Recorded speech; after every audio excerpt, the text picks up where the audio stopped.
in. I hope you are ready and your big boy pants are on. We are diving right into the lore depths of the Marvel's Comics universe. The Marvel universe is big and huge, and I know very little about it. I've watched a bunch of the movies. Most of them that I've seen have been on planes, because they're always on planes, and that's basically what I know about the Marvel lore. So, as you know, I, Lord Nuxanor, will consume all lore, whether it's Warhammer, whether it's Star Wars, whether it's Marvel. All lore will be consumed. I will absorb every bit of lore. So this is the Marvel universe, a full history, okay, by Comics Explained. So we're jumping into it. Let's see what this is all about and if it's actually worth the hype. A lot of people keep telling me, oh, the Marvel universe is actually super duper amazing. Well, let's see. Rob, if you guys enjoy my content, make sure you hit the subscribe button and make sure you hit that little bell so you never miss out on my sexy voice. Oh, damn. Oh, damn. Oh, damn.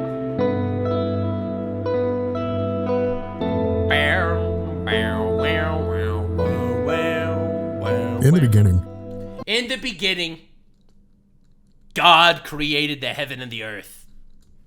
There was only darkness. That's not how I remember it going. An endless expanse of emptiness that stretched beyond the infinite. All right. And then suddenly, there was everything. God! God is canon in Marvel? This is huge. If they do some Galactus shit, I'm gonna lose my mind. I know some of the characters. I literally know nothing about this. Why are you showing me the Fantastic Four? Why are you okay. Alright. Spider-Man! Captain Canada! Big space guy! Iron Man! What is even going on here? Why are we seeing all these gamers? Hey, wait a second! Thor! He's a god! Wait, God is canon!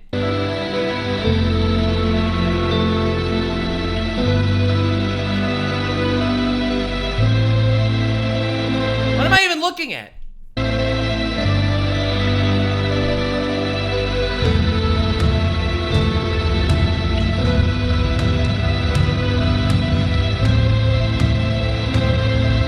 You know, I recognize a good chunk of these guys. Oh, he's showing off the goats of Marvel? Alright, I get it.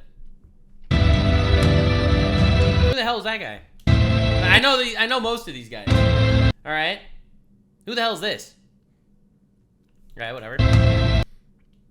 Who's this? This Cable? I mean, I'm saying that because he's holding cables, but maybe. That's Doctor Strange. Doctor Doom. I don't know who the fuck this guy. Who's this guy? Punisher. Well, who's this? Who's this guy with the Starface guy? Who's he? Nova? The hell's a Nova? Alright, we know Thanos. Alright.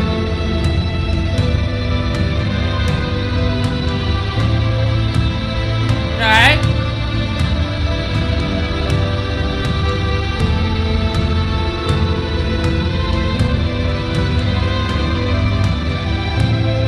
Holy shit, there is so much lore here! What am I stepping into? I am making such a big mistake, aren't I? Thanos, look at him mewing and looks maxing like that.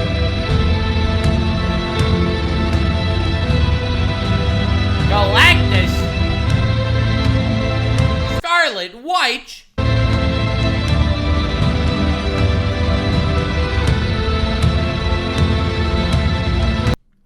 Is this Death? Who's this guy? He's just a skeleton in a cloak.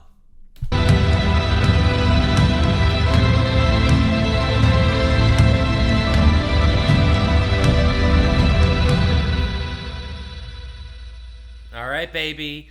Alright, baby! Marvel Universe. Holy shit, I am locked in. Let's freaking go. This is, by the way, going to be the make it or break it decision if I want to dive into the lore of every little facet of the Marvel Universe, okay? This is the make it or break it if I decide to dedicate an entire series to lore diving into Marvel. Death is a woman? Okay, alright. Everyone needs a DI higher. That was a joke! I'm gonna get canceled. That was a joke. That was literally a joke. It was purely for comedy.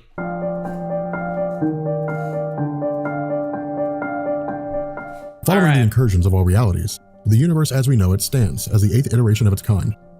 I mean, the 8th iteration. Wait, there were 7 universes before the current universe that were already wiped out? While we don't know much about the first 5, what we do know is that the 6th universe was much similar to ours. This is how you're really just gonna start like this? You're gonna sit down, flop your dick on the table, and start with we are living in the 8th iteration of our own universe? Within it resided the X-Men, the Avengers, the Fantastic Four, and a myriad of familiar entities. Yeah, I know these guys. In the twilight of its life, the 6th universe gave way to a being known as the Dweller in Darkness. I have no idea what that is. A demon hailing from the dimension of Evernigh, the Dweller in Darkness sustained and bolstered his powers by feeding on the fear of living beings. Sounds like a Lovecraft entity.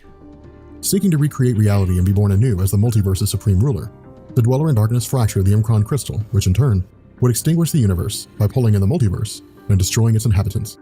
Oh god. While the Dweller in Darkness was thwarted due to the Phoenix Force uniting the minds of the universe's inhabitants in peace, the end of reality could not be stopped. So this Dweller of Darkness guy had this whole epic plan to destroy the world and recreate it with himself as a god, but he failed. And by doing what he was doing, he ended up uniting the Phoenix Force to stop him. Okay. With the radiation of the universe's destruction permeating all existence, a space explorer named Galen of the planet Ta turned to his race's knowledge of science and technology in an effort to both halt the spread of cosmic radiation, as well as prevent the end of all things. Alright, nice.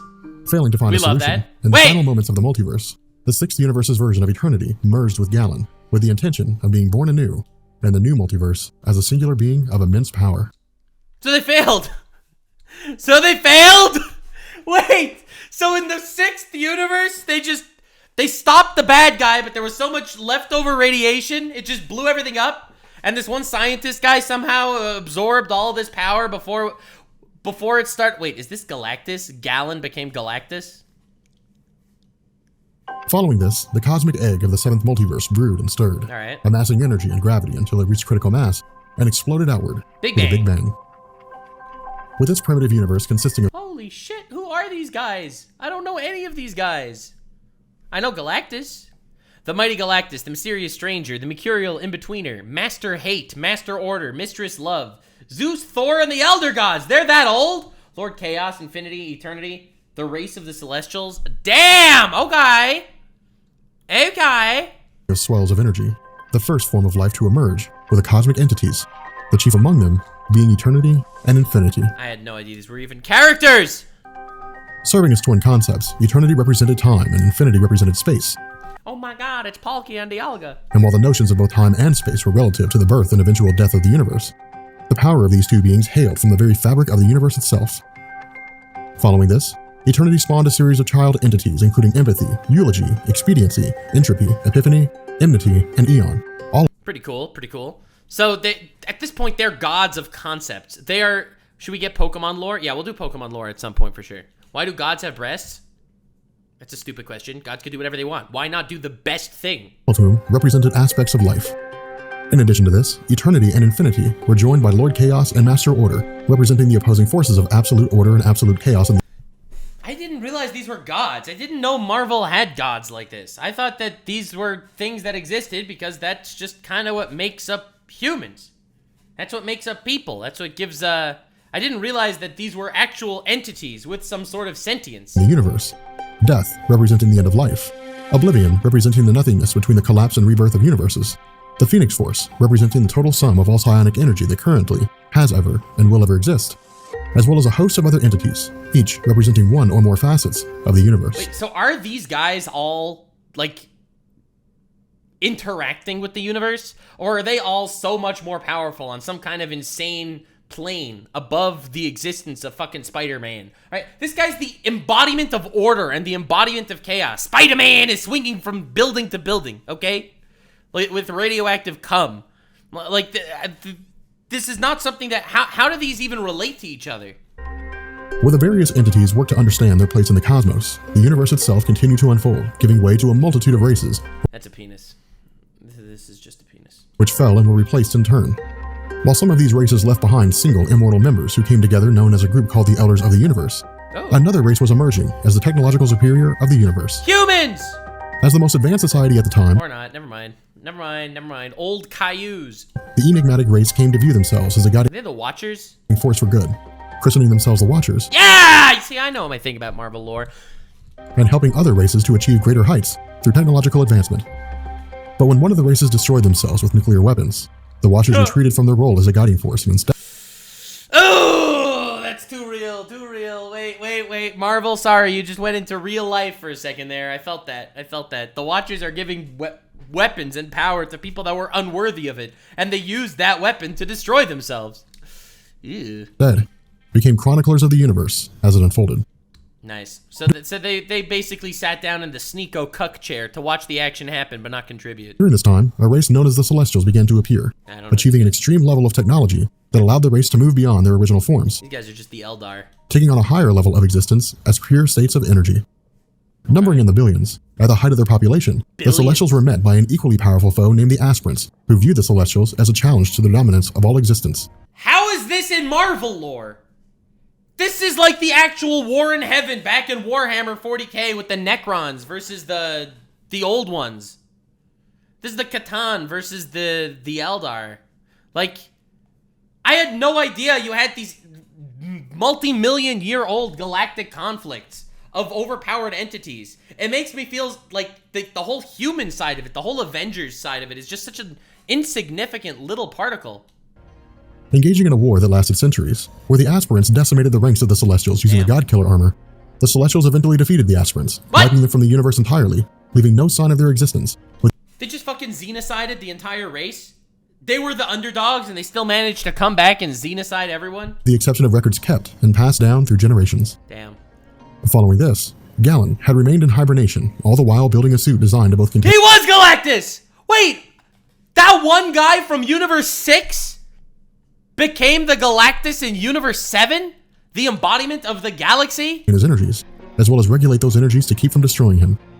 Emerging several billion years after the universe's formation, Yikes. Galen was met with an uncontrollable hunger for energy, found only He's the guy that eats planets, right? See, I know this from Death Battle. See, I pay attention. in planets capable of supporting life.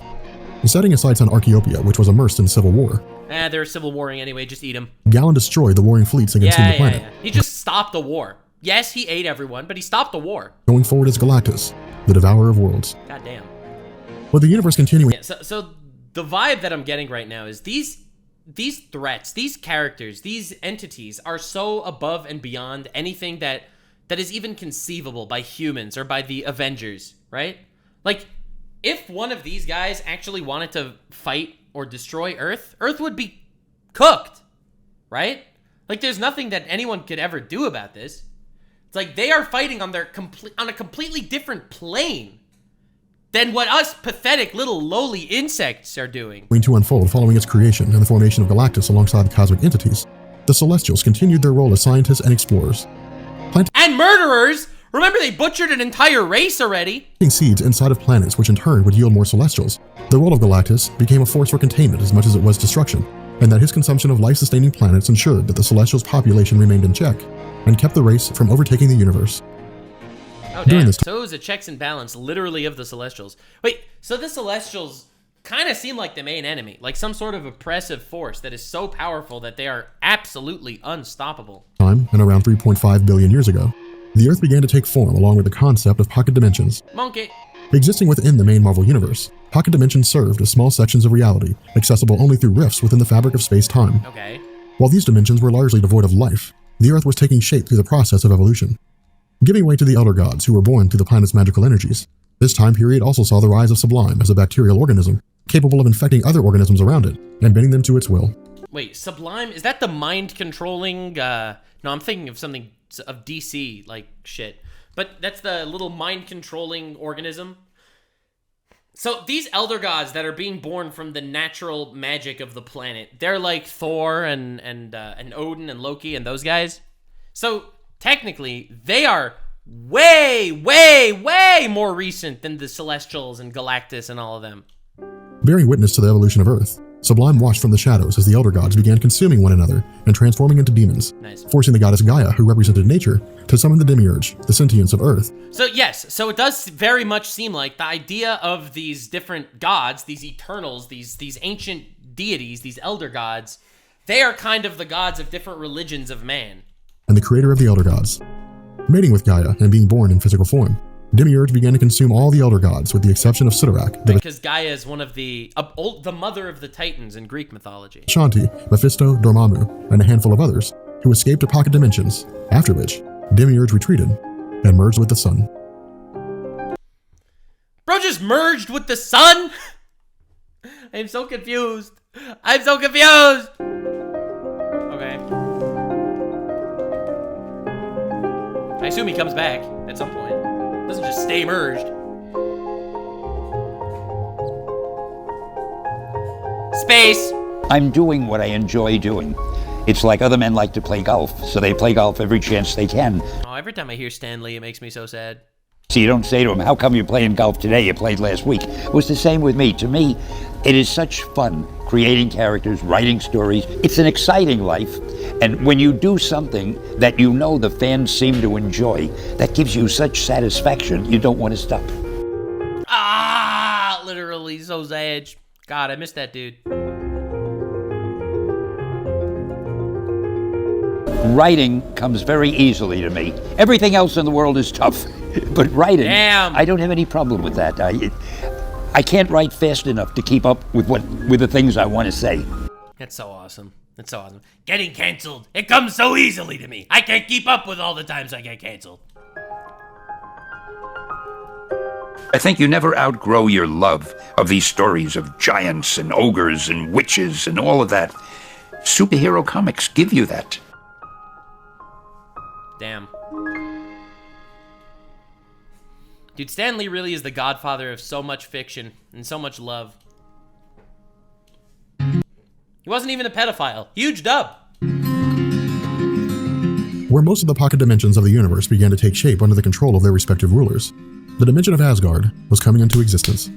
According to Norse mythology, Asgard originally... So all of the different mythologies on Earth worshipped gods that actually exist in little pocket dimensions created by the magic energies of the planet.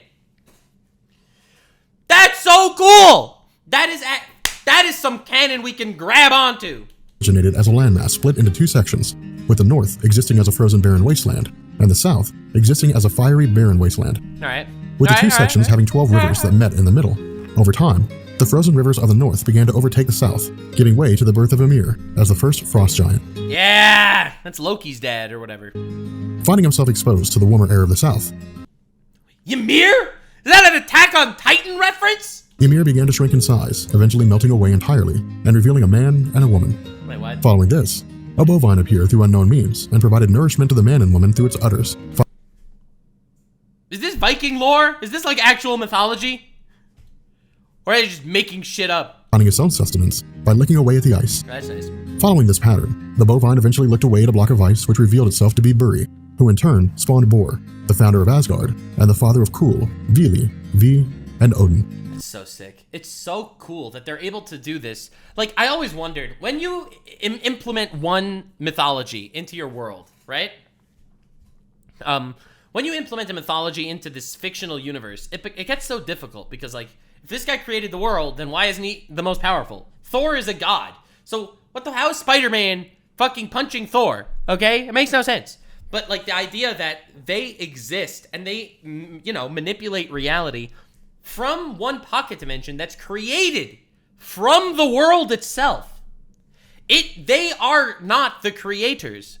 They are definitely these elder, godly, eternal entity pieces of shit, but not because they started everything.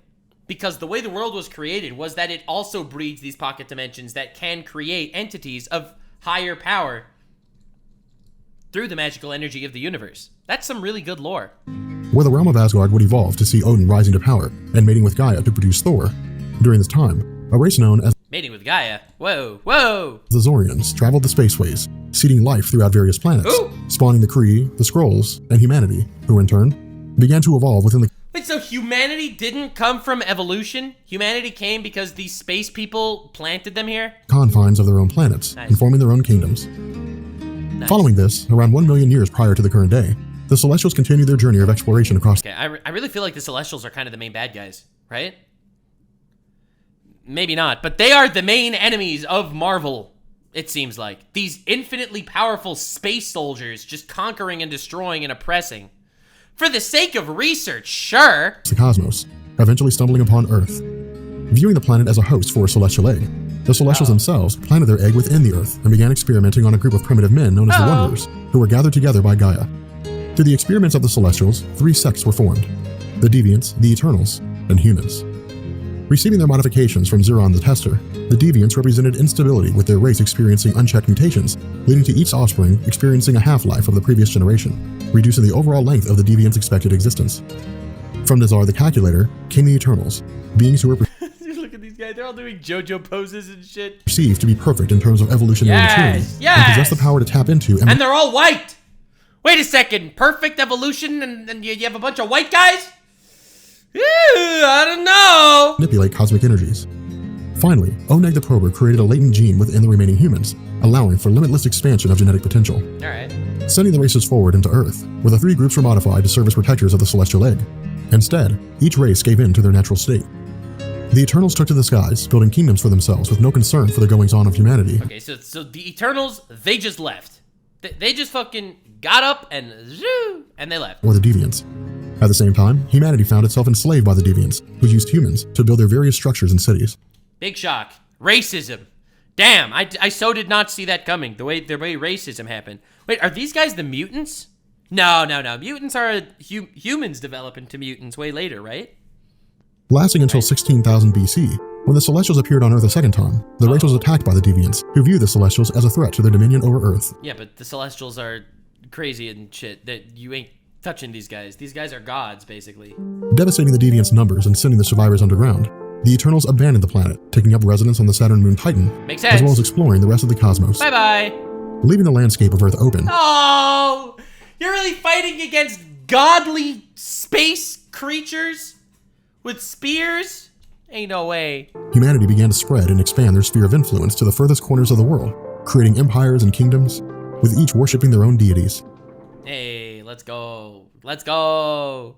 The time of humanity is here. Wait, so this is how humans ended up the only ones on Earth. So Earth was originally the Eternals, those mutant guys, and the humans. The Eternals left. They didn't want to be part of this shit. They left. Then the humans were enslaved by the mutants. And then when the Celestials came to Earth, the mutants rebelled, got wiped out, and they left the humans there to continue guarding the egg. So the celestial egg is still sitting in Earth at this point. Thank you for the sub, Thud. During this time, and while in the midst of a war with their rival race, the Skrulls, the Kree race observed the actions of the Celestials and looked to expand their own sphere of influence by Deviants, not mutants, sorry. modifying the genes of humanity, allowing them to take on forms identical to other races, which in turn would allow the Kree to subvert those races from within, paving the way for them to conquer those planets. Kidnapping various This is like some invincible shit. humans and modifying their genes, the Kree ruler, known as the Supreme Intelligence, foresaw the end of their race at the hands of their experiments and in turn ordered all experiments to be cleansed and all knowledge of their existence to be stripped from Kree records. Ah, it doesn't sound good. Cleanse them. I don't know. Get me out of here. However, in its rush to judgment, the Supreme Intelligence failed to take notice of 5 experiments in the form of primitive man, the Badoon, the Dire Race, the Chameleons, and the Centurions. Where each of these groups continued on unaware of their lineage, within the confines of Earth, the Kree experiments began to form their own ordered society under the theme of a monarchy. To this Big shock. end, and at some point in their past, a geneticist named Randak discovered Terrigen crystals and began to synthesize the process of Terrigenesis, allowing the human experiments to undergo exposure to the myths, which in turn transmogrified the humans into unrecognizable forms, but sometimes possessing extraordinary abilities. Oh, shit. This is the first superpowers. The first superpowers. Humans recognizing that they came from something else, so you could change their genes. Interesting. Christening themselves Inhumans, the race kept itself The Inhumans. They're just humans that are genetically mutated. isolated within the sacred city of Attilan, and away from the goings-on of the Deviants and the rest of humanity. Where the Inhumans remained isolated because of the actions of the Celestials in pushing the Deviants to near extinction, technology was lost to humanity for a millennia, sending the race into a near-feral state. Referred to as a Hyborian Age, this time period not only saw the introduction of Conan the Barbarian and Red Sonja, but also saw the rise of the first mutant, as well as direct interaction with the second generation of gods. While almost nothing is Yo, that's so crazy. Because they're left in like a dark... They're literally in the Dark Ages, right? They are literally stuck in the Dark Ages. They no longer have contact. The mutant creatures, not the Inhumans. The Deviants are decimated. They have no technology. It's just 1,000 years of darkness where they have to, like, literally create their history from scratch. And this is probably as far back as, like, the modern day history books on Earth would go. Known of Selene's past. What we do know is that Selene? So, wait, Selene sounds like a character. Selene Marvel. First thing that popped up was Smasher Pass Selene. I don't know. It sounds like it was a modified search, if you ask me. So this is Selene. Selene Gallio, supervillain appearing in American book comics. Damn, okay. So she's an X-Men enemy. All right, cool. because Selene maintains her longevity by absorbing life energies through physical touch. Oh! She's a woman! During the time That was a joke. She's like vampire-ish, I guess. of her birth, she unintentionally killed her mother. Huge L. Viewing Selene as a goddess destined to rule the world, the tribal leaders of the clan ordered Selene's people to sacrifice Bro, they really thought Selene was the god emperor of mankind? their lives so they may live forever as part of her. Where Selene would spend the next several thousand years wandering the world, her journeys allowed her to witness the rise of the second generation of gods. And she's immortal. She continues to stay alive by just absorbing humans' souls or whatever, succubus style. Coming in the form of Norse, Greek, Roman, and other cultural mythologies. While these gods had existed for countless years, this time period saw their first interactions with society at large. Okay, so it's not like... Alright, that actually makes a lot of sense. Because the obvious question is, if these gods existed in these pocket dimensions for so fucking long, why didn't they help out? Why didn't they show up and do people some favors and stuff? Ultimately, this is the major answer. It's somehow when the people worship these gods, it gave them the ability to make contact from their pocket dimensions to the actual humanity living on the planet. Because of this, the cultures of the world gave way to worship to Odin, Zeus, Vishnu, Yahweh, and Amun-Ra, among others. Wait, so the biblical god is canon in Marvel? That's pretty awesome.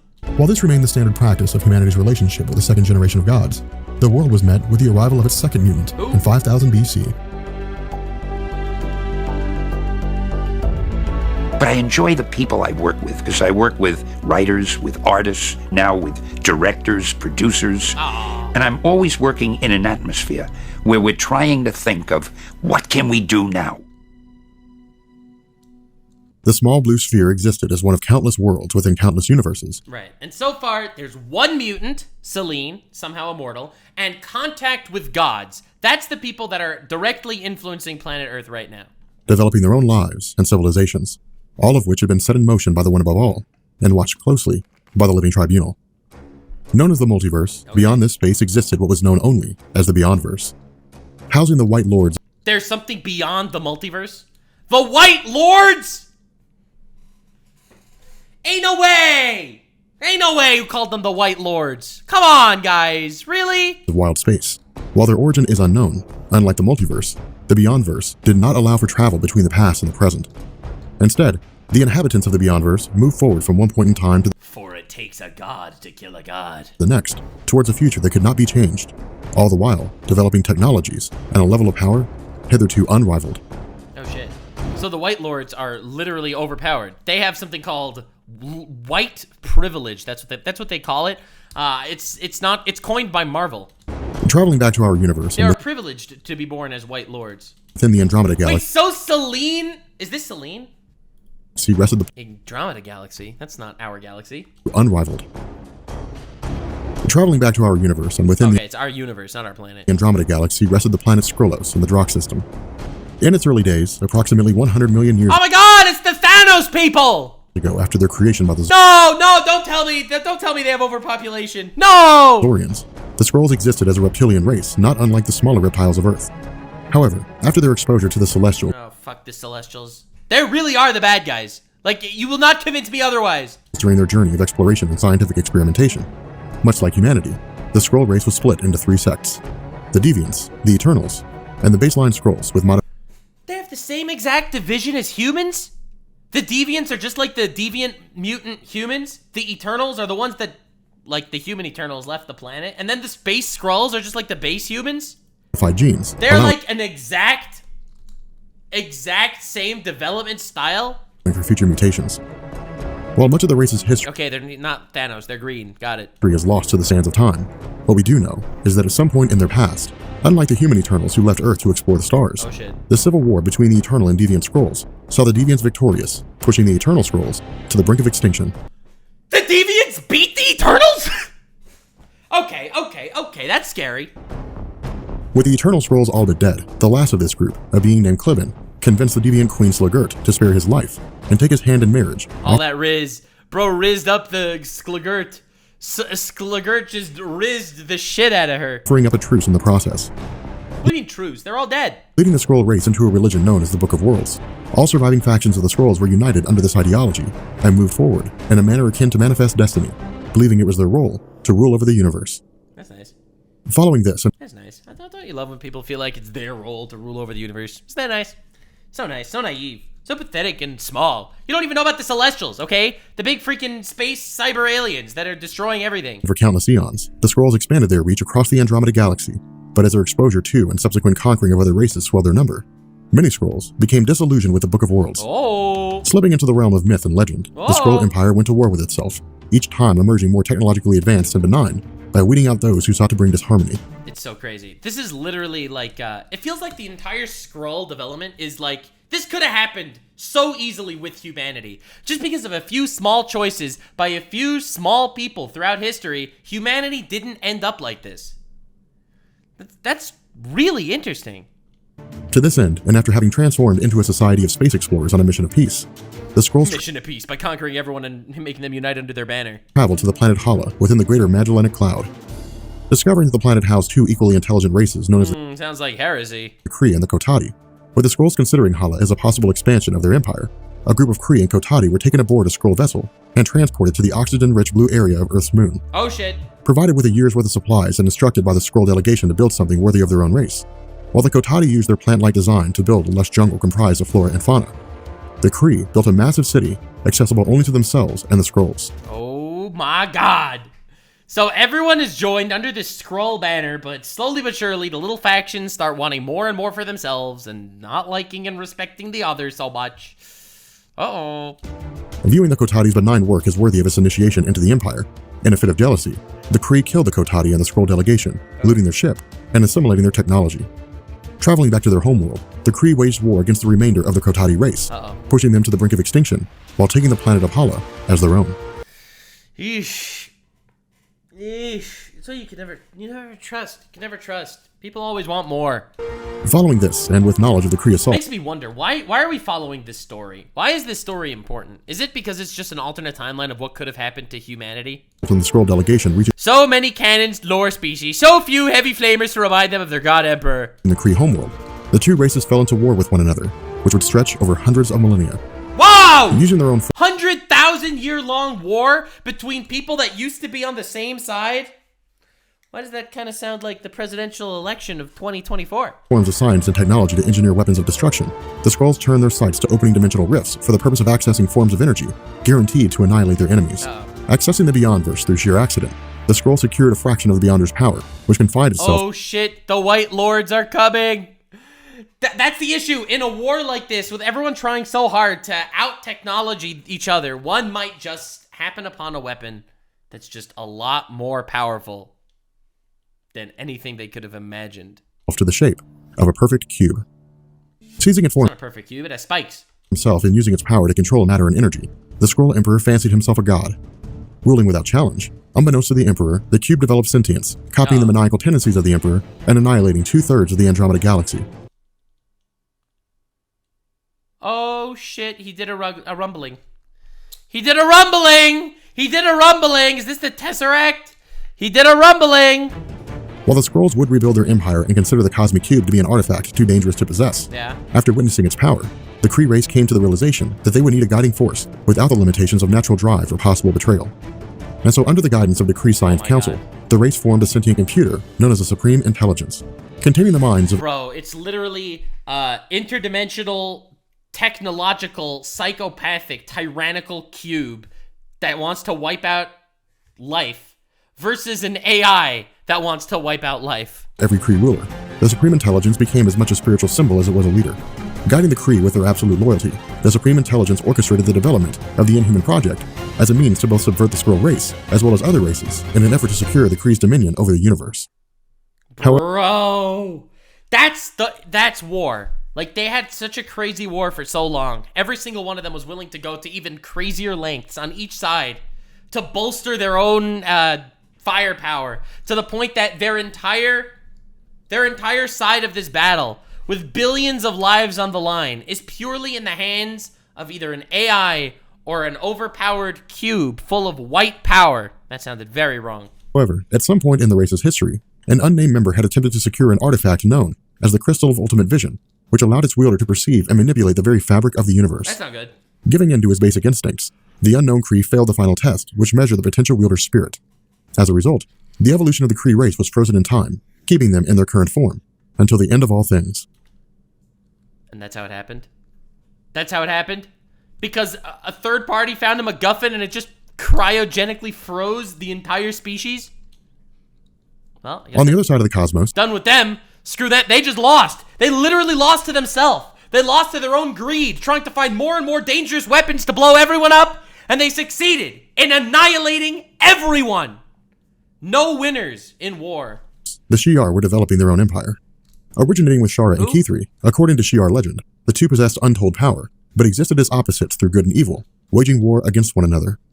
Forced to marry through unknown means, Shara and Kithri were presented with the M'Kraan crystal, which had reformed through the birth of this new universe. Representing the union of Shara and Kithri, the M'Kraan crystal came Where is this? This isn't Earth, this isn't Andromeda, this is a whole other spot. to be viewed as a sacred artifact. To this end, the Shi'ar turned to the crystal as a representation of their race's destiny to marry planets together under the monarchy of the Shi'ar Empire, taking place over the course of eons and expanding across the All this fucking eons development shit, and they still have this whole monarchy idea that, oh yes, my daughter will marry your son. Boom! We are now allies forever! corner of the galaxy. Unlike the Skrull Empire, which functioned with the Skrulls themselves at the center of power, Alright. the Shi'ar Empire existed as an amalgamation of races, with each one swearing absolute allegiance to the Imperial crown. So they're the Tau. Heretics! Xenos! Wipe them out! Get the heavy flamers! Shortly after this, I don't know, they seem kind of based, honestly. and in an effort to secure their safety over their rule, the Shi'ar developed the Imperial Guard, offering all members of the Empire an opportunity to participate. Nice. Each race was allowed to send Tournament arc! one member of their kind who stood as the race's strongest individual. As a result, the Imperial Guard was only comprised of a small number of members, but each one possessed a unique power, ranging from telepathy to telekinesis to energy manipulation. Damn! While the Shi'ar Empire Bro, wait, hold up. That's broken. This is like one of the most overpowered fucking groups of all time. Avengers, suck on these. What the frick are you gonna do against these guys?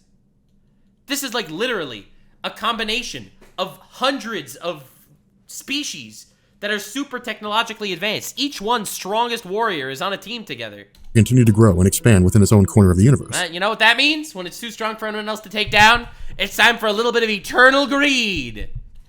The Eternals, who had abandoned Earth, had already taken up residence on Saturn's moon Titan. Winding the clock back, prior to the Eternals abandoning Earth, the group found itself led by two beings, Kronos, who sought peace, and Uranos, who sought war. Oh shit. Well, we're back with the Titans. Back with these elder gods. With the inevitable civil war coming to fruition, Uranos and his ilk were exiled from Earth, eventually taking up residence on Titan. However, because the Eternals were, at their core, humans, one of the elder gods, known as the Dragon of the Moon, reached out from its dimension and looked to enhance its power by That is such cool design. The stairs on his neck. corrupting the wills of men. Inciting Uranos and his followers into a civil war, the entirety of the colony was nearly destroyed save for Suisan, an eternal woman who remained alone on the desolate moon. Oh my god. Following this, and after the It remaining doesn't stop. It's just these entities are so powerful. These entities are so freaking strong. It's like every time you piss one off, it just leaves you at barely existence. of Earth's Eternals took to the stars, Suisan was greeted by those who stayed behind and took up residence on Titan as a means to continue monitoring Earth. Finding herself married to a Lars around 20,000 years prior to the current day, a Lars and Suisan gave birth to two sons named Eros and Thanos. Thanos is that ancient? Oh my god. To the current day, a Lars and Suisan gave birth to two sons named Eros and Thanos. Oh my god. Holy shit. Cursed baby. Cursed baby. Developing a highly advanced computer system named Isaac and repopulating Titan, while Alars and Suisan found themselves elevated to the position of rulers over the moon. Unbeknownst to the rest of the universe, a small corner of reality took a different direction.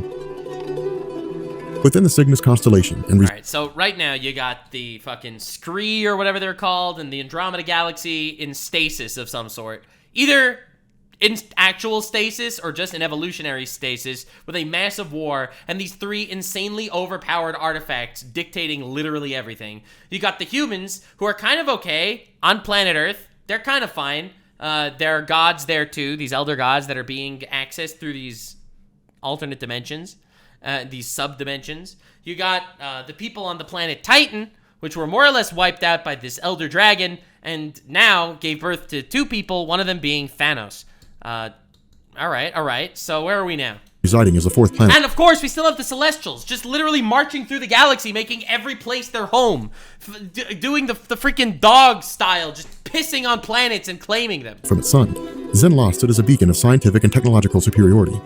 While its origin is shrouded in mystery, we can largely assume that in the early days of its development, Zenla experienced its own struggles as the planet's inhabitants came Thanos' mom wanted to kill him at birth? Damn. To understand their place in the universe. Along the way, the Zenlavian belief in deities began to fade, following the rise of Thrawn, the saint of science. The rise of Thrawn. Where have I heard that name? Teaching the people of Zenla to concern themselves with only what could be witnessed and analyzed by their eyes. The actions of Thrawn ushered a scientific age of enlightenment at the cost of creating a rift between himself as well as his fellow gods, and the Zenlavians, owing to the idea that belief in mythical beings defied the nature of science itself. How does that make any sense? These mythical beings are actually canon. These mythical beings exist. This isn't like some sort of harebrained theory. Like, they're actually walking around and killing things. Using their knowledge of science in a defensive capacity, Zenla saw the issues of hunger, disease, and poverty swept away to be replaced by a paradise where each member lived without want. Wait, hold up. This guy's the GOAT. All right. However, this enlightenment came with a high price. As a race that had previously experienced hatred and war, the citizens of Zenla were not unlike humans in that they thrived on free will and imagination. While the early days of their scientific discovery allowed for exploration of the stars, after charting all things and learning all there was to learn, the act of retreating into themselves left a void in their nature. They're gonna go full Eldar! Never go full Eldar! Oh, God. Everything was so perfect and so nice and so kind, and everything was just governed by computers, and everyone was lonely. Everyone was lonely on this world, bored, no use of anything, because everyone's life was so perfect. It was so boringly perfect. With some turning to drugs and others turning to suicide or escape into a mental dreamscape. Oh, God. While their society did not crumble, it slowly reduced itself in number, all the while becoming removed from the goings-on of the universe around them. Holy shit, their actual freedom is taken away by the fact that everything is just given to them. Like, I feel like the Marvel Universe is really doing every form of psychological control group study they can on just a galactic scale with different species to create just the perfect characters. Remaining secluded from all existence. In our stories, I would occasionally have somebody die or introduce a serious subject. I didn't like to do it too much because basically I feel comic books, in fact anything I do, whether it's comic books or movies or television or animation, should be entertaining. And I never want to, and most of what I do is for younger people.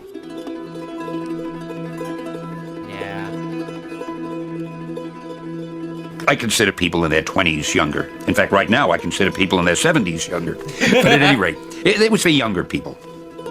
And I didn't feel they should be burdened with too much heavy stuff. I felt they should read my stories, enjoy them, and come away feeling better. But at the same time, in trying to inject some reality, some realism into the stories, and also to surprise the readers, because it's important for a reader never to know what's coming next, thought occasionally I should have somebody die or get seriously ill, occasionally touch on some serious subject. Now, those are two separate things. The having somebody die was for the sake of drama and holding the reader's interest. Damn. And then you have George R.R. Martin. I kill everyone! Everyone dies! Everyone dead! I don't want them to come away enjoying themselves. I want them to come away wanting more. While the Age of Empires progressed, all forms of life, ranging from these spacefaring forces to single-celled organisms, all existed as but one version of themselves within our universe. All right. Beyond this resided the multiverse, a massive interweaving of realities. While some of these universes were identical to our own, others differed greatly. If the legends of old are to be believed, at the beginning of all things, before the formation of the first universe, there existed the one above all as the supreme creator. All right, that guy keeps getting brought up. That guy's actual canonical god, right? As well as Nemesis. Possessing control over space, time, the soul, reality, the mind, and pure power. As the sole entity in existence, Nemesis fell into a state of loneliness and despair, electing to end its own life. Dispersing its energies in their entirety, Nemesis gave birth to the multiverse, planting within each universe 6 singular gems, containing a portion of its power. Traveling back to our universe, as the empires of various races grew and were replaced, the universe was being explored by the Phoenix Force. Hey, the Phoenix Force, they're the remnants of the previous universe, right? The remnants of Universe 6 that survived to Universe 7. Unlike the traditional cosmic entities of Eternity, Infinity, Galactus, and others, the Phoenix Force did not contain different iterations of itself across the multiverse. Instead, despite the existence of infinite universes within the multiverse, there existed only one Phoenix Force, representing the total sum of all. Right, because they somehow exist outside of the normal space-time continuum. They were in Universe 6 when it was destroyed and they escaped. So there are no copies of them in the full multiverse of Universe 7. It's pretty awesome. Future life born through the multiverse itself, the Phoenix Force existed with immense power, serving as a nexus for all psychic energy that has ever, currently does, or will ever exist. How have I never heard of these guys, though? Like, how is it that having seen a lot of the Marvel movies, how have I never seen that? Initially existing as a formless mass of energy, while we don't know what the Phoenix was doing in the early days of the universe, what we do know is that in a universe wildly different from our own, a being named Necrom had come to understand the power The Necrons of the Phoenix. Okay. Operating as that universe's Sorcerer Supreme, Necrom had taken advantage of the Phoenix Force's lack of experience in dealing with deception. Oh shit! This is why you pray to Papa Tsinch every day. Tsinch gets a fucking glazing. Manipulating the Phoenix into building pillars across the multiverse, Necrom intended to converge all realities into a singularity, forcing a collapse of the multiverse and absorbing the energies emitted by its death, transforming him into a god. However, the schemes of Necrom were discovered by his students, and while he was defeated, the Phoenix went forward, operating largely within our universe and seeking to better understand the minds of mortal creatures. Right? Because if a mortal creature, just some lowly little insect, can trick the Phoenix Force, obviously you gotta learn a little more about them. You are not some all-powerful energy. With the threat of Necrom reaching the ears of almost all beings across the multiverse, an individual of unknown origin All of a sudden, everyone's like, wow, this Necrom guy, yes, he took an L, but he was this close to becoming a god.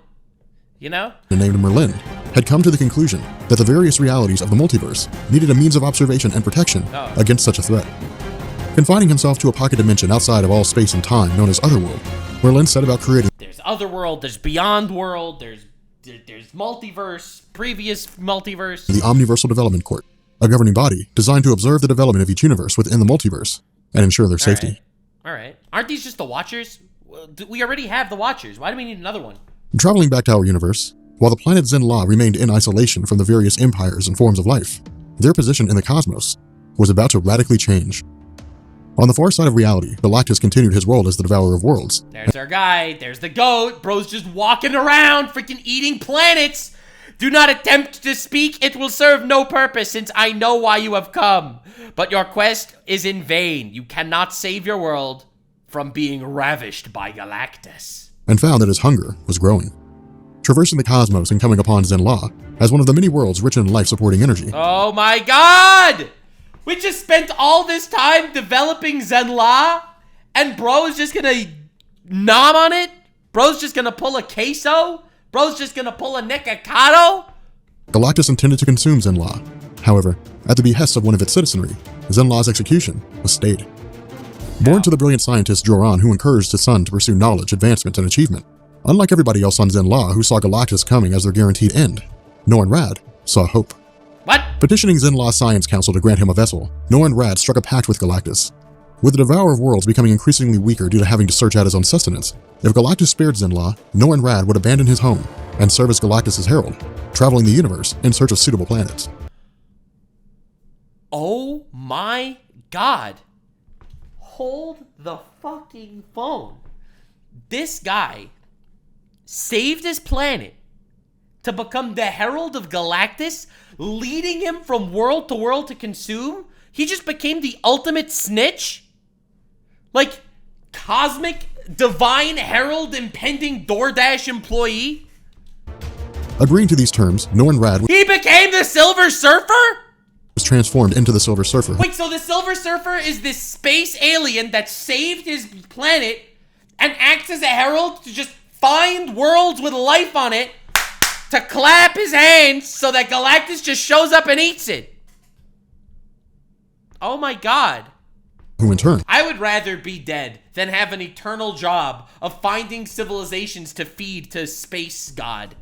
would locate planets capable of satiating Galactus' hunger, but lacking sentient life. With the Silver Surfer serving his purpose back in our solar system, Oh, but lacking sentient life. You'd only go after like animals, planets without sentient life on it. the destiny of Thanos was beginning. Oh shit. As the son of a Dude, we're finally heading into the stage where like the ancient entities are actually starting to take form. This is so exciting. Lars and the Silver Snitch. Eternal from Earth, Thanos was, at his core, human. But with both Eternals and Deviants stemming from the human gene, unlike those around him on Titan, Thanos was born with both Eternal and Deviant genes, making him a mutant among his own race. He's a mutant among mutants. Thanos was such an ugly baby. Holy shit. But animals are sentient? I guess it depends who you ask. But, yo, that's interesting. So I didn't realize Thanos was like a human. I mean, it doesn't look like one, but he's genetically, he's a human. However, unlike a Lars who considered Thanos a worthy successor to the Eternal Throne, Thanos' mother, Suisan, saw him as the death of them all. Well, this is what you guys have been telling me, that the mom wanted to kill him. Initially trying to kill her son on birth, That's fucked up. while Suisan was stopped by a Lars, her claims of impending doom at the hands of Thanos led to her incarceration within a mental institution. Bro, she tried to save the universe by killing baby Hitler. Spending his childhood as a pacifist, Thanos kept largely to himself, playing only with his brother Eros. Uh-oh. However, after encountering a fellow student, her manipulations began to see the views of Thanos shifting from non-aggression No! Thanos! Thanos! No! Bro got rizzed. to obsession with nihilism and death. Encouraged by his family to develop friends, Wait, is that death? Is that actually like death? the young Thanos was tricked into visiting a cave alongside several other students. Oh. Experiencing a cave-in, Thanos was forced to bear witness as his friends were consumed by lizards. Yeah. Forced to return to a life of isolation, the young girl persuaded Thanos to drop his pacifist nature, returning to the cave and killing the lizards. Bro, they're lizards. Following this, and at the behest of the young girl, Thanos began kidnapping various creatures from around his city, Holy shit. initiating a series of grisly experiments He that was killed She literally turned him into some crazy fucking Nazi. them, but enabled Thanos to better understand the natural physiology of organisms in his search to understand why he was physically different Dude, literally because of one bitch. One bitch. from everyone else. Continuing along this path, by his teenage years and after expanding his experiments to his own race, Thanos had murdered 17 individuals, many of whom were his own classmates. Failing to God. find his answers, the more Thanos engaged in murder, the more his focus shifted from research to Bro design. actually got groomed. Thanos is actually just a grooming victim. That's crazy. After which, he This is very different than MCU Thanos. Holy shit. abandoned Titan and took to exploring the stars. While the path of Thanos would lead him inexorably towards his fate, back on Earth, the Elder Gods refused to be forgotten. After spending 3 billion years in isolation, a handful of Elder Gods sought to use mankind as a means to ensure their legacy. Wait, the Elder Gods, are they like the Norse gods and the different gods of different religions? Coming together in the form of the Octessence, the Elder Gods would tomb Balthak, Ekon, Ballsack! Forwala, Sidorak, Kraken, Ragador, and Voltar. Okay, no, so these are different. These Elder Gods are the ones that were created from the magical energy of Earth a billion years ago. Very different than the other guys. Came together for a test to determine the strongest member among them. Creating an artifact of their own design, those humans who continue to worship the Elder Gods built tombs housing these artifacts. Sealing the tombs and sacrificing their lives, these items would remain until one was touched by human hands. This is extremely Lovecraftian in nature. The idea that it involved... This is how Nyarlathotep of Lovecraftian mythos invades reality. That it manages to get someone to get some sort... to sacrifice themselves in some way, and then someone else touches it, and then Nyarla shows up in the real world. After which, humanity would be drawn to the remaining 7, and those that acquired them would lead humanity in a war against itself. Oh, shit. While time would see the passing of 4,000 years before this How have I never heard of these guys? They seem like a major threat in Marvel lore. prophecy would be fulfilled. With the existence of these artifacts remaining hidden, the ancient mutant Apocalypse was beginning his reign. Following his escape from the confines of Egypt, Apocalypse went forward throughout the world, pitting various civilizations I against have never heard of Apocalypse. Okay. one another as a means to eliminate the weak from the strong. During this time, and in the 15th century, Enma had fancied himself a warlord, building an army of the strongest fighters from those civilizations he had conquered, and christening them the Riders of the Dark. Using the Riders to conquer more territories, the life of Enma and the future of the world was changed irrevocably with the arrival of Nathan Dayspring. Who? Dude, I literally don't know any of these guys. Hailing from 4,500 years in the future, Cable from the Cable! Cable! I know him! Bro, came from the future to fight this warlord horse guy? time of his adolescence, knew only of a world ruled by Apocalypse. Imposing his philosophy of social Darwinism, under the rule of Apocalypse, Earth had become a cruel and brutal place, where the weak were eliminated to make way for the strong. Intending to keep his future from coming into fruition, Cable traveled into the past under the guise of the Traveler, intending to end Apocalypse before he could seize power. I had no idea Cable was so impactful in Marvel lore. I had no clue. I thought he was like a Deadpool sidekick. However, during Ensabanur's travels, he had encountered a ship left behind by the Celestials during their experiments on early man. Oh? Unable to access its technology during his original encounter, Apocalypse greeted Cable as an enemy, with the two doing battle against one another. While Cable proved himself the victor, his cybernetic blood merged with Apocalypse, allowing him to communicate with the ship. Striking a pact with one of the Celestials, Apocalypse was granted use of their technology and went forward with a host of new powers, hell-bent on world domination. So Cable came back to stop Apocalypse from taking over the fucking world, and all he did was wake up the Celestials to take over the world instead? Bearing witness to the fruits of his labor, Cable was forced to come to recognize that he himself was the being responsible for engineering Apocalypse's rise to power. Oh my god! Dude, classic plot twist. Classic time loop shit. Bro wants to stop Apocalypse from taking over, so he goes back in time to beat Apocalypse, uses Apocalypse's blood to contact the Eternals. The Eternals give fucking power to Apocalypse. Apocalypse takes over the world. Time travel L, as usual. The most important thing that I always tried to do was concentrate on the characters. Even before I would dream up the story, I would try to think, who are the characters? What are their personalities? What type of people are they? And why should a reader care about them? Does anyone do this anymore? Does anyone do this in Marvel, in modern fucking Marvel? I don't remember the last time I saw a character that felt like a character. And not just like some sort of random plot point to get the series or story to move forward. Why should a reader be interested in them? Damn, that's rough. To me, the same thing holds for movies, television. You've got to have characters that the audience, the viewer, the reader cares about.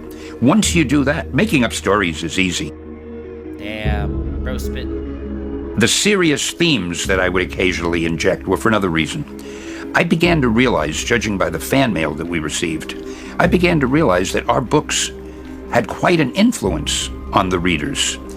And damn. I kind of took that seriously. I felt if these people are reading my words and the words of the other writers working for Marvel, I felt we've got to be careful and we've got to make sure that we're not giving them the wrong messages. Holy shit. Like, he was just a genuinely good... Like, this man was the GOAT. He was like an actual GOAT. Dude cared. While Apocalypse's pact with the Celestials allowed him to go forward from Egypt as the most powerful earthbound being at the time and forcing civilizations around the world to worship him as a god, nice. On the other side of the Nile River in northeast Africa, gods of a different sort were becoming involved in the affairs of humanity. Winding the clock back to 3 billion years ago following the banishment of the elder gods, Gaia, who embodied the Earth's spirit, spawned children of her own, who took 3 forms. Wait, the Titans? The Titans. Yeah! Greek mythology time! The Cyclops, and the Hectonaires. What?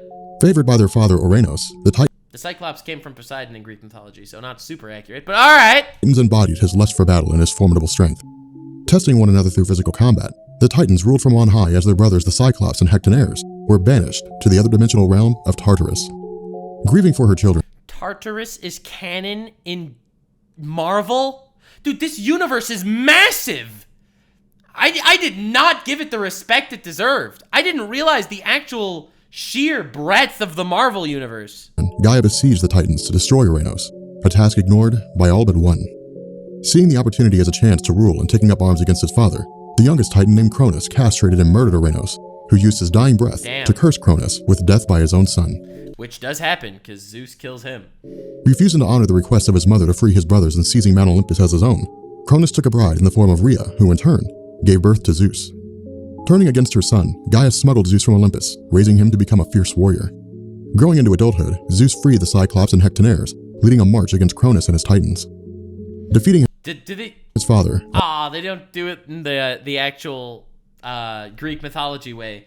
I'm pretty sure in Greek mythology, Kronos eats Zeus, and Zeus slices him up from the inside, which is pretty gangster. All the Titan soldiers were banished to the realm of Tartarus, where they were watched over by Hades, allowing Zeus to emerge as the king of gods. Damn. Turning his sights, I didn't realize that there were Greek gods in Marvel. I really just purely thought about Zeus is never eaten in myth. Oh, he eats Hades and Poseidon then, and then Zeus slices him up. Anyway, the point is, it's really interesting. It's really interesting that that there is Greek mythology and all these other mythologies actually exist in the Marvel universe. I thought it was only Asgard. To the Titan general Atlas, Zeus. Dude, there's so much content in Marvel. Like, literally. Like, if Marvel really wanted, I mean MCU Marvel, I mean Disney Marvel, if they really wanted, they have the world as their oyster. They can handpick from these stories. Why did they feel the need to just vomit out garbage? Disperse eagles across the earth. Surveying his domain and locating the center of the world, Atlas was imprisoned on the island of Atlantis, doomed to spend eternity, holding the heavens on his shoulders. Becoming a home for the deviants following the first experiments of the Celestials, the kingdom of Atlantis served as a trading hub of the deviants themselves and free men, allowing sailors and merchants to barter trinkets and items from around the world. Nice. Spanning the globe and reaching as far south as Antarctica, the Atlantean civilization discovered the Savage Land as a place of beauty, housing flora and fauna. The Savage Land, also known as Texas. Exporting animals from around the globe, despite their advanced technology and attempts at explaining how such a lush jungle could exist in the Antarctic, the truth of the Savage Land eluded the Atlanteans. However, during the Deviants' battle with the Celestials, the highly advanced Atlantean civilization immersed itself in spheres of unknown composition under the belief. Oh god, I got scared that the Celestials showed back up. These guys are way too powerful. I don't even know what we're supposed to do. That the conflict would lay waste to the world. Bearing witness as the Deviant and Celestial war shook the skies and threatened to crack the earth in two, the island of Atlantis fell beneath the surface, where it would remain hidden from those on land. So that is how they survived this. Because remember, the Deviants took over the regular humans, and then the Celestials showed up and wiped them all out. Within days, the Deviants were defeated. But apparently, these elder gods, well, not the elder gods, but these, the Greek gods, the mythological gods, they all existed on Atlantis somewhere, just vibing, doing their own thing, while the regular people on Earth were wiped out. As the ages passed and time allowed for mankind to flourish on the surface, primitive tendencies gave way to a reconstruction of organized society. Let's go. Constructing empires that grew through conquest and were conquered in turn, the kingdom of Atlantis evolved as well. Nice, nice. With all technology lost, save for their protective spheres and miscellaneous instruments, using their knowledge of alchemy, Atlantean priests began to modify the genetic structure of their people, allowing for the ability to breathe underwater. Wait, so all the Atlanteans breathe underwater, not because they're like born as fish people, but because they used alchemy to figure out how to do that shit? Isolated from the goings-on the surface, this time period of Atlantean history saw the rise of two of history's most important beings, Mirrodin and Morgan Le Fay. I have never heard of any of them. Departing the kingdom of Atlantis and taking up residence in Great Britain, where Morgan Le Fay opposed the idea of Britain transforming into a religious empire, Mirrodin supported the cause, forming a pact with Mordred, the illegitimate son of King Arthur. Oh, that Morgan! Oh! Morgan Le Fay sought to subvert Arthur's rule over Britain, capturing the kingdom of Camelot and eventually the world. Invoking his— Oh my god! Arthurian legend is canon in Marvel?! I can't believe this. I literally can't believe this. This is a gold mine of content!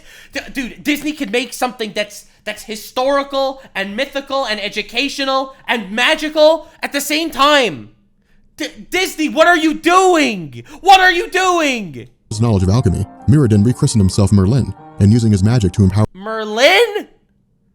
You mean Merlin? Merlin? Or the Ebony Sword, selected Sir Percy of Scandia to protect the kingdom of Camelot. Operating as an agent of both Merlin and King Arthur, Sir Percy of Scandia defended Camelot on several occasions, saving the life of King Arthur and securing his legacy as one of Camelot's greatest warriors. Nice. However, unbeknownst to King Arthur, Merlin, or Sir Percy himself, the Ebony Blade had a will of its own. Oh shit. Forged through combat and solidified through bloodshed, the Ebony Blade developed a curse, dooming all who wielded the sword to a hunger for battle. Oh god. Meeting his death during the fall of Camelot, where's that sword now? the spirit of Sir Percy endured, appearing to all descendants of his bloodline who were found worthy of wielding the sword. Moving away from Britain, All right. within the territories of both Africa and I suppose that sword comes back in modern day Marvel. I guess. Because the ebony blade, this overpowered sword that corrupts your mind, that's pretty cool. Egypt, a handful of second-generation gods had formed their own followings. Originating in Egypt proper, unlike her counterparts who maintain their ties to the Egyptian culture, the panther god Bast elected to forge ties to Hey! Egyptian god time. Let's go. both Egypt and Africa. Worshipped within the Egyptian city of Bubastis as the goddess of pleasure, the adoption of Bast as an African goddess did not occur until 10,000 years ago. Guys, is it just me, or is this the rise of the furries? Like, actual rise of the furries, brother. Oh my god.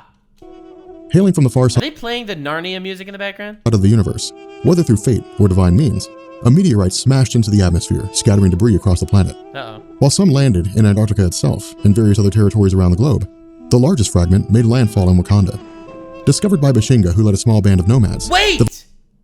This is the metal that the Wakanda people have. The super awesome metal that everything bounces off it. Vibranium meteorite was Vibranium! Oh my god, we're actually developing this world little by little, and the pieces are all coming together. believed to be a gift from Africa's gods, forging weapons that utilize vibranium's natural ability to absorb sound and energy, where one half of Bashinga's tribe went forward as the dominant group I love that it's called the Bazinga tribe. That's awesome. in Africa. The other half were mutated through the radiation permeated by the vibranium ore, becoming demons of darkness and rage. That's not good. Praying to the African goddess Bast to aid his people, Bashinga was bestowed with the powers of the Panther God, defeating the dark demons. That's why Black Panther. It's because of Bast, the cat goddess. That's why the leader is the Black Panther. Oh my god, it actually fits. Serving as protector of Wakanda's vibranium stores, Bashinga kept his lands hidden from the world, all the Bazinga. while continuing to utilize the powers of the Black Panther and becoming the first in a line of descendants who would share this role. That's awesome. Dude, that is so awesome. God damn it. While the small settlement of Wakanda began its journey to become a kingdom, the various members of the second generation of gods were becoming more involved in the lives of mortal men, forming a council of godheads known as the Sky Fathers within the territories of Greece, There's only one father in the sky. And it's Homelander! India, Scandinavia, and North America. These Sky Fathers represented the various religions of the world, ranging from Christianity and Catholicism to Hinduism and Taoism, Damn. routinely interacting with humanity, albeit by indirect means. Not all who were aware of this influence approved. Returning to Earth for a third time with the intention of judging humanity's evolution as worthy of continued existence, the Celestials were displeased with the Sky Fathers' influence on human civilization, bringing with them the power to destroy the Sky Fathers with but a thought. The Council of Godheads were instructed to refrain from involving themselves in the affairs of mortal men, lest they find their empires destroyed and their lives forfeit. It's interesting. I wonder why they care so much. Like, if they're so powerful, why do they have this craving for humanity to worship them? Like, they're obviously, gods is obviously not a correct word for them. They didn't create shit, okay? They're powerful, they're immortal, but they're not gods. They were created. Galactus is more of a god than Thor in Marvel, right? As a result, the Sky Fathers grudgingly honored this request, with their legacies fading from humanity's mind, to be replaced by myths and legend. By the 12th century, humanity sat nestled in the Middle Ages, where this era would see the rise of Genghis Khan, who would go on to form the largest empire in recorded history at the time, as well as the tail end of the religious crusades. One of the most powerful mutants to have ever existed was running headlong into his destiny. Bro, we are not getting Genghis Khan as canon. This is crazy. Born to a wealthy Why do celebrities like worship? So you're telling me that the gods are just celebrities? Is that what you're telling me? That the gods are celebrities in this? Oh my god. family, Bennett du Paris, had wanted for virtually nothing. Fighting in the crusade as an adult, during his travels, the Pole of Destiny had revealed whispers of an eternal pharaoh in Egypt, capable of granting untold power. Okay. Driven by ambition, Bennett traveled to Egypt, after which he was met with a disembodied voice, asking if Bennett was willing to sacrifice who he was to become something better. His powers were awakened, granting him a level of telepathy and telekinesis hitherto unchallenged. Do we know this guy? Is this guy actually relevant in modern Marvel? Forced to do battle as a test of his abilities, Bennett du Paris emerged Veniduperium? I don't know this guy. victorious, Where he going come- forward as Exodus. However, unbeknownst Exodus? Oh my god, he's a real guy. He's a super villain. Bro, why are they all villains? Have we not met any heroes yet? Every single guy is just a villain. Dude, look at this guy. X is super villain appearing here. Blah, blah, blah, blah, blah, blah. X Factor, his real identity is Paris Bennett. He was uncovered as an alias. Was revealed to be born in the 12th century France under the name of Bennett du Paris. Okay, all right. Crazy. With telekinesis, telepathy, teleportation, immortality. The usual. To Exodus, his powers have been awakened by Apocalypse. So Apocalypse is really still around. This Apocalypse guy, that Cable came back in time to literally accidentally turn him into this overpowered piece of crap. He's still around, gathering these people on their side. Dude, Apocalypse could have been such a good main villain in the MCU. Do battle against his allies. Exodus turned on Apocalypse, proclaiming him a false god. Oh shit. Engaging in a battle against the Tyrant alongside Wait, these guys are both villains. His allies. Nice. Exodus was swiftly overpowered. Well, he tried. He tried. After which, he was sealed away within a mountainside. Well, he was French, so no great loss. While Exodus slumbered within his crypt, 300 years passed and saw the world changing. Was that Ezio from Assassin's Creed just shows up? Europe was experiencing a renaissance of art and science. The Roman Empire was collapsing, and Joan of Arc was turning the tide of the 100 Years' War between England and France. Right. During this time, and within the mystic city of Kamartaj in the region of Tibet on the western side of the Himalayas, the world was met with the birth of Yao. Spending his youth as a peaceful farmer, Yao was greeted by a fellow villager named Kalu. Right. Exposing Yao. How is this going to be relevant? I don't even know. Marvel finds a way to take random people in random cities and random cultures doing random shit, and all of a sudden, and they now took over the world. The knowledge of magic and sorcery, the two journeyed together through the realm of mystic arts, learning to control the wills of men and harnessing the power of immortality. However, as Kalu expanded his knowledge of sorcery... Wait, Apocalypse was the villain of X-Men Apocalypse? Damn, I didn't even know that. Alright, that's cool. So too did he expand his lust for power. Taking over the minds of local farmers, the maniacal tendencies of Kalu led to a battle between himself and Yao. Laying waste to the city of Kamartaj, Yao banished Kalu to the Crimson Dimension of Sidorak, after which Yao christened himself the Ancient One, and sought others like himself. Classic person, develops powers, wipes everyone out, thinks he's a god. You know, the usual. Happens to the best of us. It really has to do with talent. I think the people at Marvel who are making these movies are the most talented movie makers on the face of the planet. Ah, that one didn't age quite so well. They go back to the roots of the comics and they say, what made this strip so successful? Oh. Ah. God dang. Ah. Whoo. That's a rough one. Ooh, that didn't age well. And once they decide what that element or those elements may be, they keep to those elements. Oh my god! Dude, Stan Lee didn't live to see the Marvels and Secret War, okay? Oh god, it hurts so much! He had so much faith in them! Starting out with very colorful characters, but if they put them in the real world and they give them real problems, then everybody wants to see it. I know the characters and I can't wait to see the movies. Ew. And you see, for me, superheroes will always spark the imagination of people around the world. Yeah, and now, you know what the most predictable slop content is on the planet?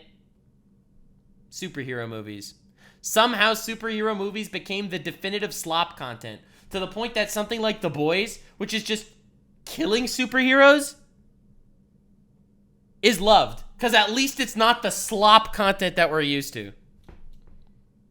Regardless of their background, because I think that people are always looking for something that represents the ideal person or the ideal situation. Yeah, people do look for that, I guess. Or something. One thing I might mention, most writers, and I think it's an unfortunate thing, they try to write something that they think a certain audience might enjoy. I've never been able to do that, because I can't put myself in the mind of other people. So what you're saying is Stan Lee didn't pander? He just made stories that he thought were awesome stories, and he didn't do it purely for the sake of pandering? Dude, I feel like this is so sad. I don't know, I'm just so sad right now. I only know what I enjoy, so every time I've written a story, I've always tried to write the sort of story that I myself would enjoy reading. Oh, no one does this anymore. Now it's all about fitting the tropes and checking the boxes. This is so sad. A story that Oh, God, I miss this man. I miss him so much. would interest me while I'm writing it, as I'm waiting to find out what happens next. Wow. That's crazy. As Zero agenda. Pure and utter love. the journey of the Ancient One continued, leading him ever closer to his encounter with Dr. Stephen Strange. Where did that come from?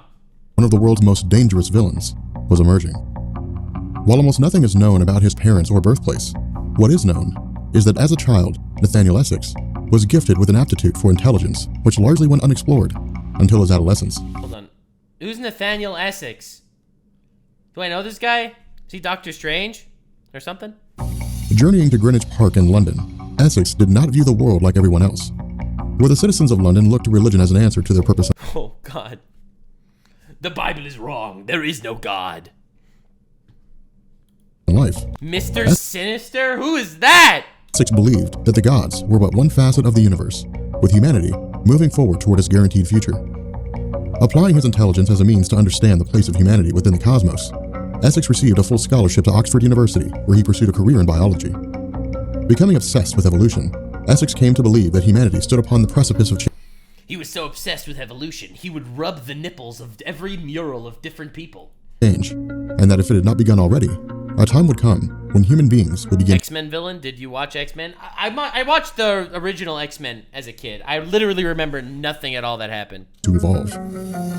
Creating a crude representation of what these future humans may look like, Nathaniel Essex was denounced and exiled from the Royal Academy of Sciences, all the while remaining completely unaware that he was being watched by curious eyes.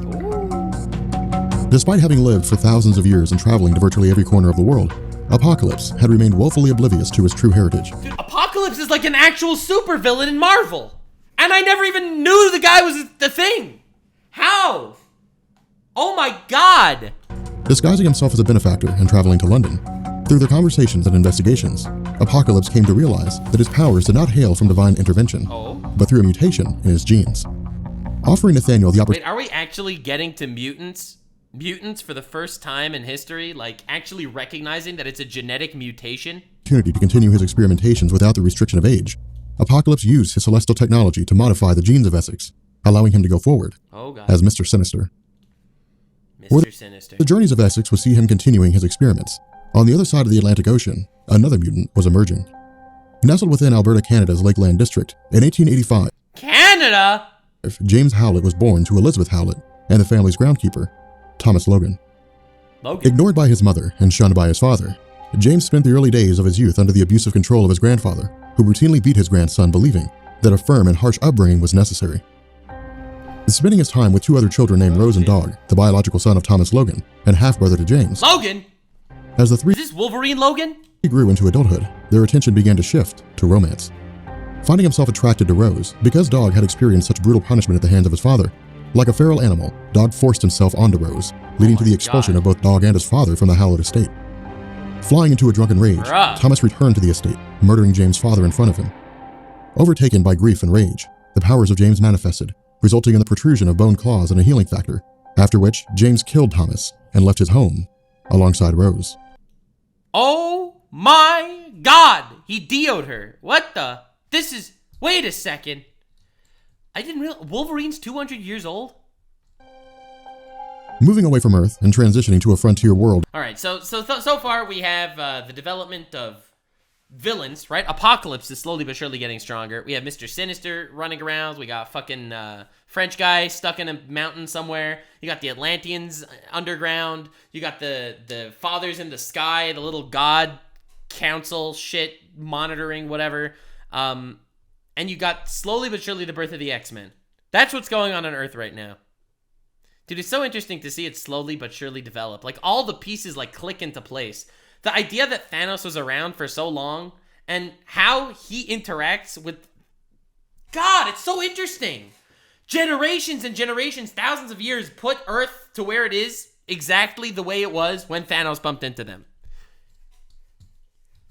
Like, they did such a good job creating this world. in the Crab Nebula, Thanos continued his journey.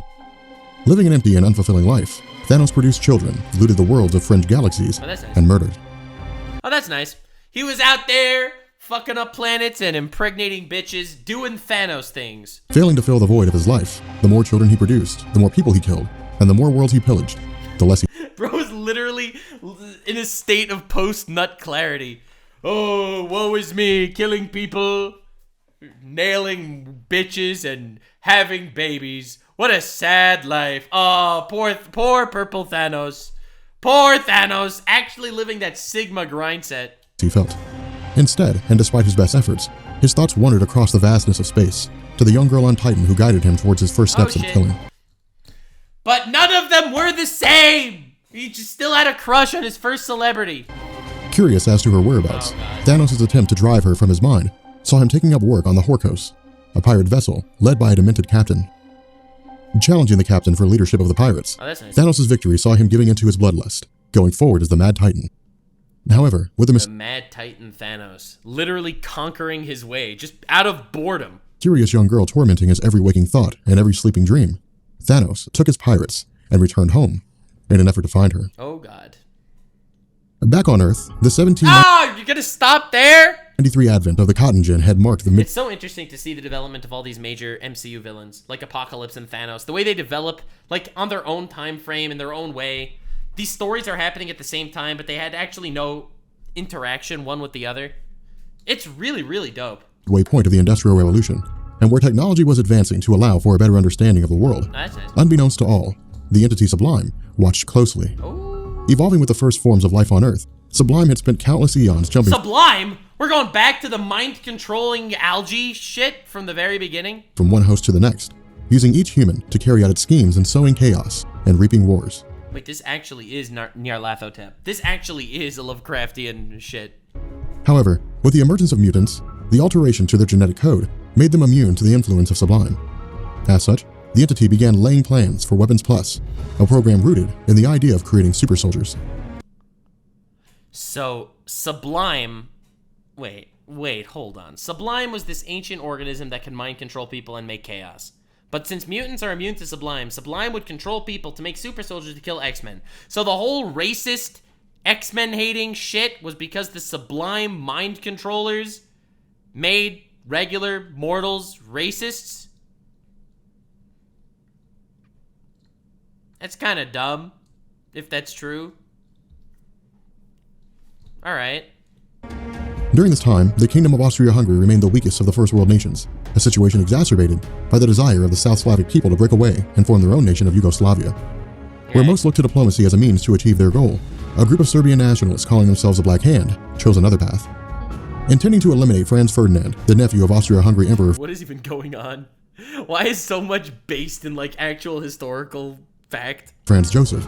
The Black Hand's belief was that in doing so, Franz Joseph would acquiesce and allow the South Slavs to break away. I will admit, I did not see this coming. I did not see this coming. Carrying their mission to its completion. Like, I know Magneto was a Holocaust survivor. That I knew, but bruh. Allowing the South Slavs. This is crazy. This is like, before we talk about PewDiePie's controversies, let me first tell you a little story about a certain German fellow that came to power in the year 1939. And you're like, wait, whoa, where are you going with this? To form their own nation. Emperor Franz Joseph waged war. International alliances were invoked, and World War I began. As the powers of the world squabbled over land and glory, Sublime continued to operate in the shadows. Alright. Using the post-World War I chaos of Central Europe to his advantage, Sublime took over the body of a human... Sublime is it's like an actual one organism, like one super organism? ...host, dubbing himself John, and began to manipulate... Really? Dubbing himself John? Couldn't come up with a better name than John? ...various intelligence agencies around the United States. Oh shit. Arguing that the threat of World War I proposed a legitimate need for superpowered beings who would fight on behalf of the United States, Sublime was given a blank check by the US government, using those funds to bring his vision into reality. That's why there are super soldiers. Sublime made super soldiers with an excuse to fight Nazis and shit. But his real reasoning was to create creatures strong enough to destroy mutants all along. Racism was always the game plan. Coinciding with Hitler's invasion of Poland and the I knew it was coming. Start of World War II, word had reached the ears of Sublime regarding a German scientist who had successfully developed a serum that augmented the abilities of normal men. Working alongside the United States military, John Sublime orchestrated the kidnapping of Dr. Abraham Erskine by Nick Fury and his Howling Commandos, after which Erskine was sent to task in locating the best suitable candidate for the use of his formula. Is this Captain America? Spending several years sorting through various soldiers, Abraham Erskine finally settled on a young, emaciated man whose lack of size hindered his attempts to enter the U.S. Army. Electing to meet the boy in person, Dr. Erskine was impressed by the man's courage and bravery, leading to the development of the Weapon Plus Project's first successful test subject in the form of Captain America. America! Woo! They really created superheroes out of Nazi tech to be racist against mutants. This is the wildest fucking backstory I could have ever imagined. Origins of superpowers are always very interesting. If you get the right origin, like for example, Spider-Man. Spider-Man! I love how he says Spider-Man. A lot of losers, mongrels, call him Spider-Man. Those guys suck. It's not Spider-Man. Anyone that says Spider-Man, get out of here, bro. It's Spider-Man! Spider-Man! If you don't say it like that, I don't even want to hear you. Say it again. If you get the right origin, like for example, Spider-Man being bitten by a radioactive spider, at least then the viewer has something to hold on to and to say, well, it might have happened. Now I'll enjoy it. All right. Spider-Man! I can tell you exactly when Timely Comics became Marvel. The last name they had before they became Marvel was Atlas Comics. And after we did the Fantastic Four, we did the Hulk, Spider-Man, the X-Men, and so forth, we suddenly began to realize, hey, we've got fans. So I decided we ought to... Oh, it's so wholesome the way he talks. He literally created one of the biggest empires in fiction. change the name of the company, get something better than Atlas. And the very first book that Martin Goodman had ever published was called Marvel Comics. Damn. And history was forever changed. New Nux video dropped. Oh yeah! New Nux video dropped on Nuxanor, guys. Open it in a new tab or something. Spider-Man. Spider-Man.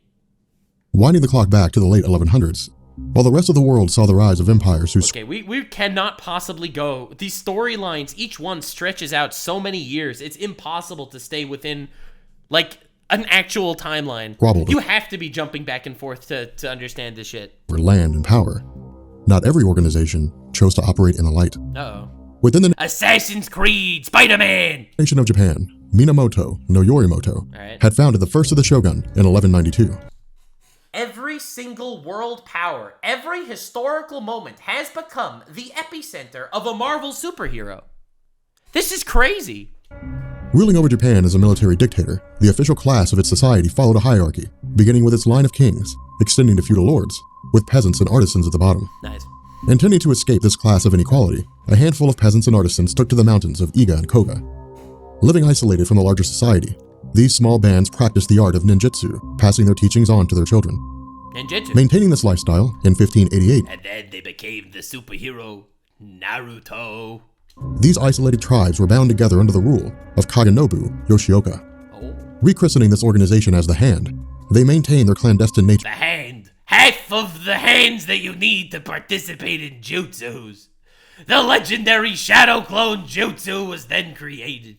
coveting I wouldn't be surprised. Anything could be Marvel at this point. power above all else, and influencing the governments of the world through subterfuge and assassinations. Ooh, wait, they literally became the Assassin's Creed.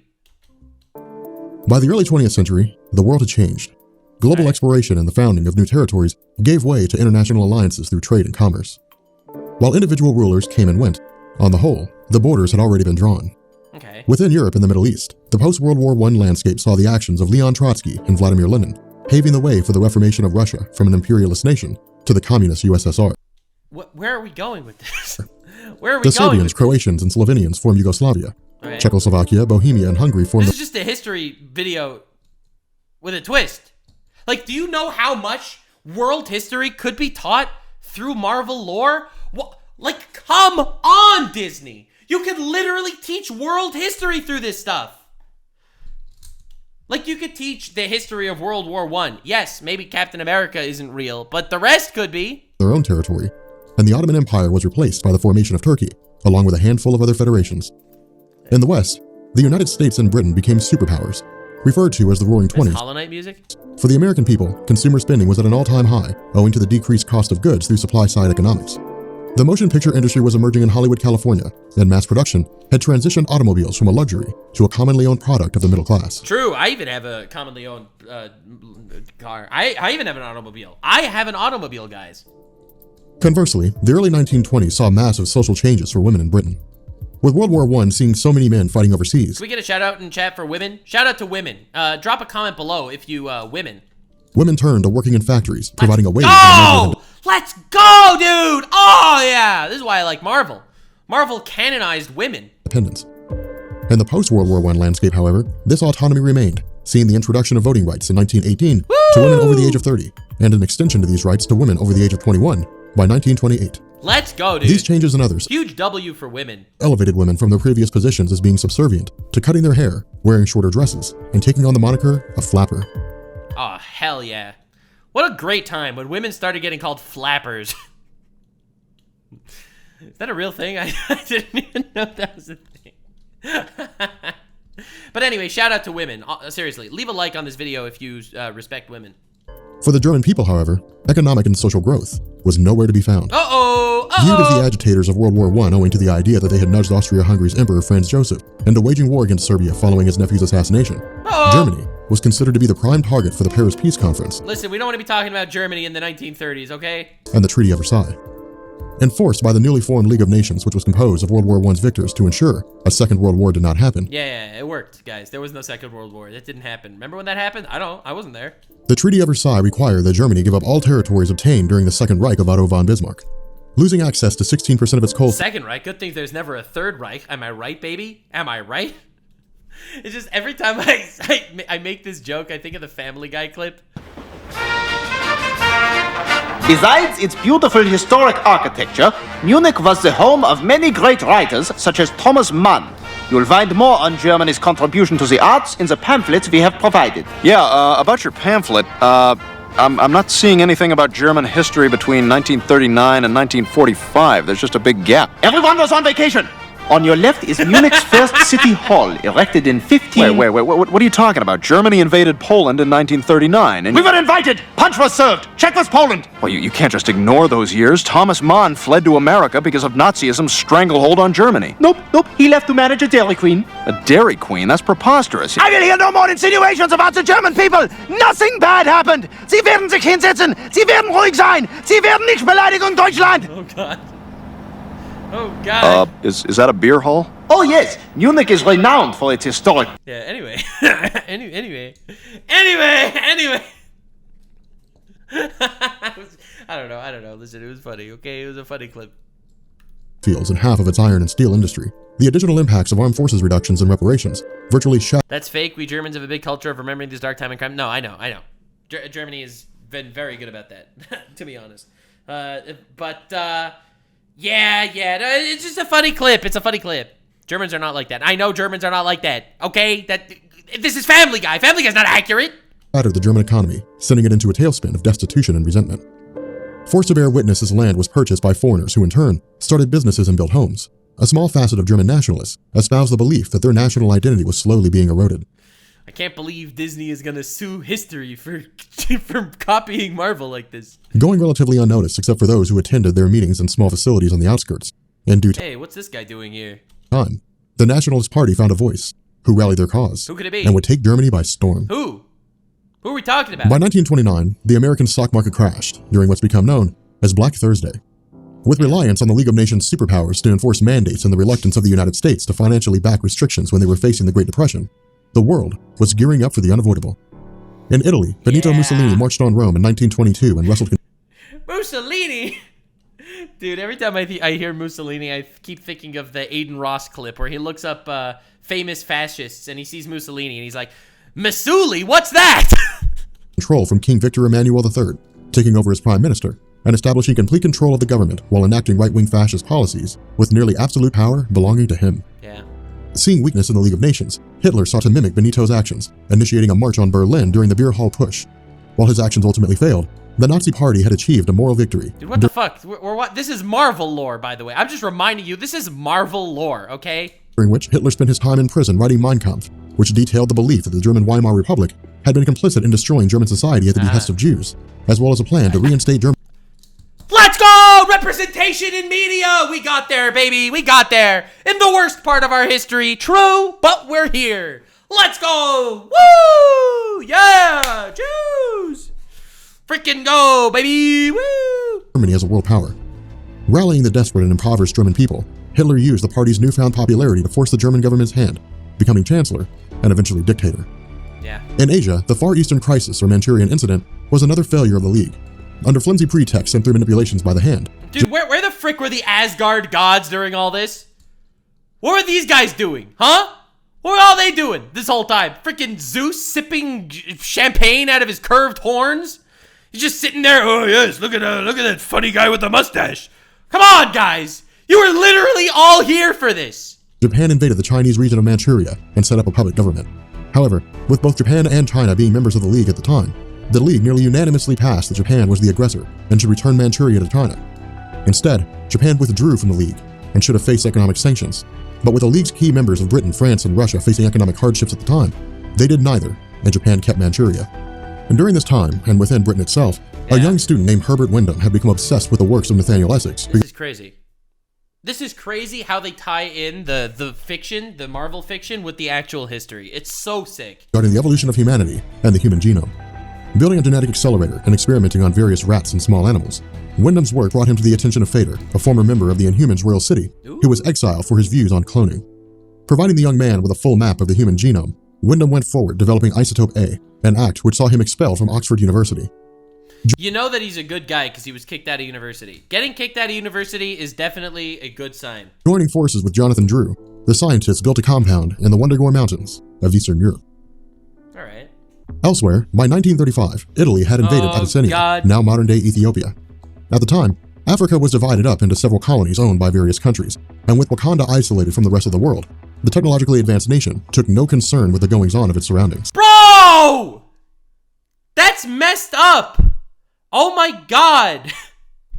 The Wakandans, this technologically advanced superpopulation, were just sitting there in their little sneako chair, watching their fellow humans getting massacred beside them? Bro. El Wakanda, bro. As a result, Ethiopia's emperor and his army were poorly trained and equipped in comparison to Italy's large occupation force, which employed airstrikes, mustard gas, and poisoning of water supplies. Interestingly enough, Hitler supplied Ethiopia with rifles and machine guns in hopes that Italy would be weakened enough that they would not oppose Hitler when he invaded Austria. But after recognizing the true victory would be achieved through deception instead of brute force, Germany initiated the formation of the Axis powers, alongside Japan and Italy. Where the Nazis continued their expansion in the years The very scary triangle. leading up to World War II, within Germany itself, the world saw the arrival of one of its most dangerous villains. Born in 1914 with his mother dying in childbirth, Who's this guy? Red Skull? Johann Schmidt was resigned to Munich's home for wayward boys. Living a life of destitution due to the lack of funds from the German government, Hitler's views of returning Germany to its former glory resonated with Johann.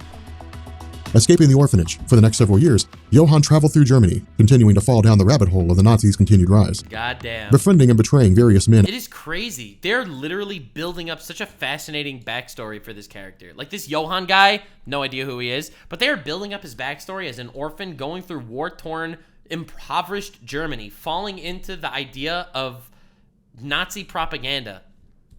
How fascinating of a character is that? And women. Eventually, Johann reconnected with Dieter Lehmann, another boy from the orphanage who was inspired by Johann to run away.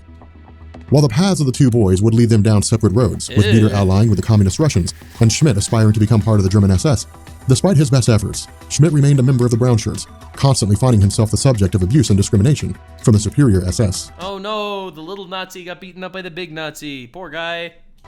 Viewing this treatment as an extension of Hitler's cruelty, Schmidt and Dieter formed a plan to kill the Führer.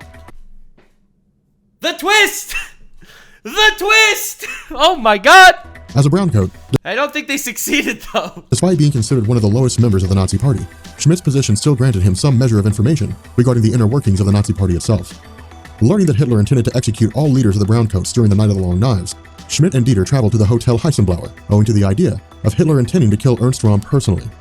Disguising themselves as bellhops and arriving moments after the Gestapo, in the moment of truth, Schmidt turned against Dieter, shooting him in the head, Oh my god. gaining an audience with Hitler directly, who was impressed by Johann's actions and dedication to the Nazi cause. This piece of shit. He had this whole plan to kill Hitler as a ruse to impress Hitler. Oh my fuck, what a piece of shit. Oh lord. Schmidt was taken I can't believe Hitler's like a canon Marvel character. Like, I'm actually like, I knew it took place in this times. I knew they deployed Captain America in this era of history, you know, stuff like that. But I did not realize you would have a full-ass colorized Hitler character in the comics. This is wild. in by Hitler and raised Dude, I wish we could get some sort of actual historical Marvel content being made. as his right-hand man. Back in the United States, while Nazi Germany invaded Poland and initiated World War II, the U.S. government looked to counter the Nazi regime using technology of their own. Turning to Professor Phineas T. Horton, a pioneer in the field of artificial intelligence and robotics, the government intended to initiate an army of soldiers using autonomous supercomputers. They had a story where Thor joined the Germans? That's crazy. Programmable for the purpose of carrying out the goals of their commanders. Falling in line with his pursuit of fame and fortune, Professor Phineas set about developing Horton cells, synthetic replicas of human cells using plastic and carbon polymers. Alright. Encountering a series of struggles, after due diligence and sleepless nights, in November of 1939, Professor Phineas T. Horton unveiled his creation to the world, dubbed the Human Torch. Hey, wait! So he was one of the first superheroes? The Human Torch? One of the Fantastic Four, right? Never in a million years would I have thought this. When I started, nobody had any respect for Marvel. I didn't mean for Marvel, for comic books. Right. In fact, that's why I changed my name. My name used to be Stanley Martin Lieber, a real normal name. Stanley Martin Lieber? Wait, Stanley's Jewish? I didn't know that. Stanley Martin Lieber. Lieber's a pretty Jewish name. Oh my god, Stanley was Jewish. I had no idea. That's crazy. Well, anyway. Let's go! Let's go! Let's go! Representation, baby! Oh, God. And I cut it in half and made Stanley into Stan Lee. I didn't even want people to know I was working in comics at that time because I say, nobody had any respect. They were thought to be... Honestly true. Honestly true. People didn't have respect for comics, and then people didn't have respect for... Dude, look at anime, okay? No one had respect for anime 10 years ago. Now anime's huge. Like, everything is like that. read by very young children or illiterate adults. Today, Based. comic books are actually written Jews control comics, didn't you know? I am not sure if they still do. But, yeah.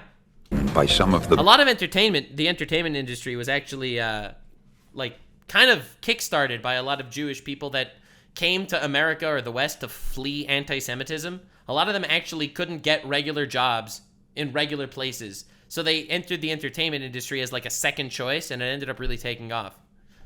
It's really interesting. best writers in the country, if not the world. I don't have to say how good the illustrators are. All you have to do is look at some of the illustrations. It has become a really viable and impressive art form and literary form. It has.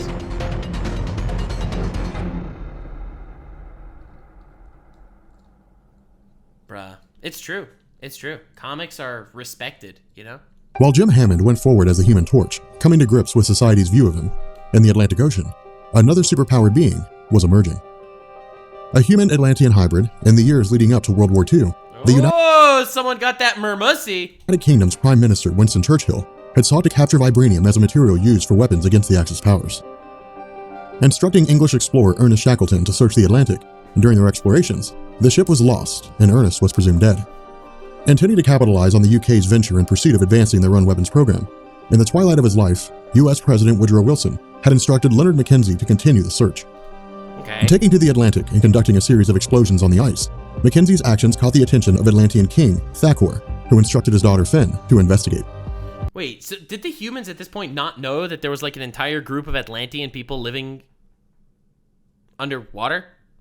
Did they not know that there was like actual just creatures living in Atlantis? So when they saw a blue skinned lady, they were like, oh god, her skin is all blue. Stowing aboard Mackenzie's ship and being taken prisoner, as time progressed, Mackenzie and Finn fell in love.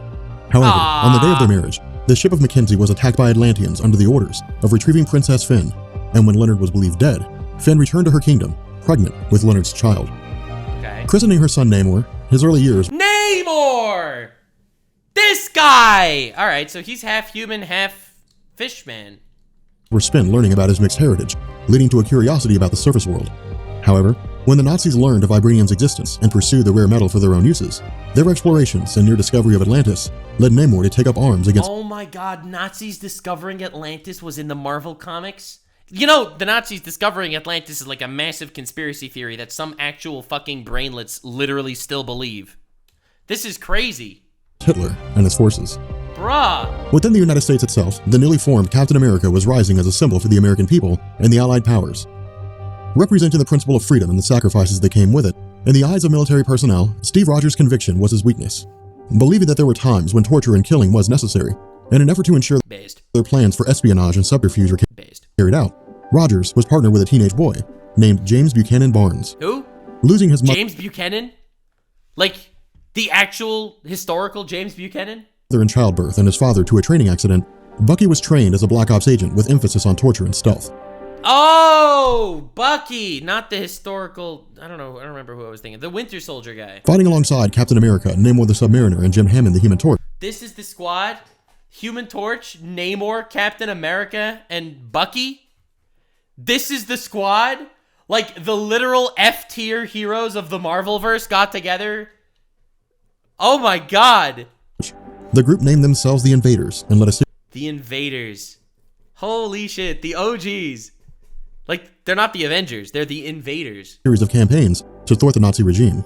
However, the Nazis themselves were not without their own secret weapon. Okay. Continuing his tutelage under the direction of Adolf Hitler, Johann Schmidt came to view Adolf as a hindrance to his goal of world domination. What the fuck? Assassinating Hitler's closest advisors and positioning himself as the second most powerful person in Germany, even Hitler himself came to fear Johann due to his ruthlessness and cunning. Who's Johann? Who is this guy?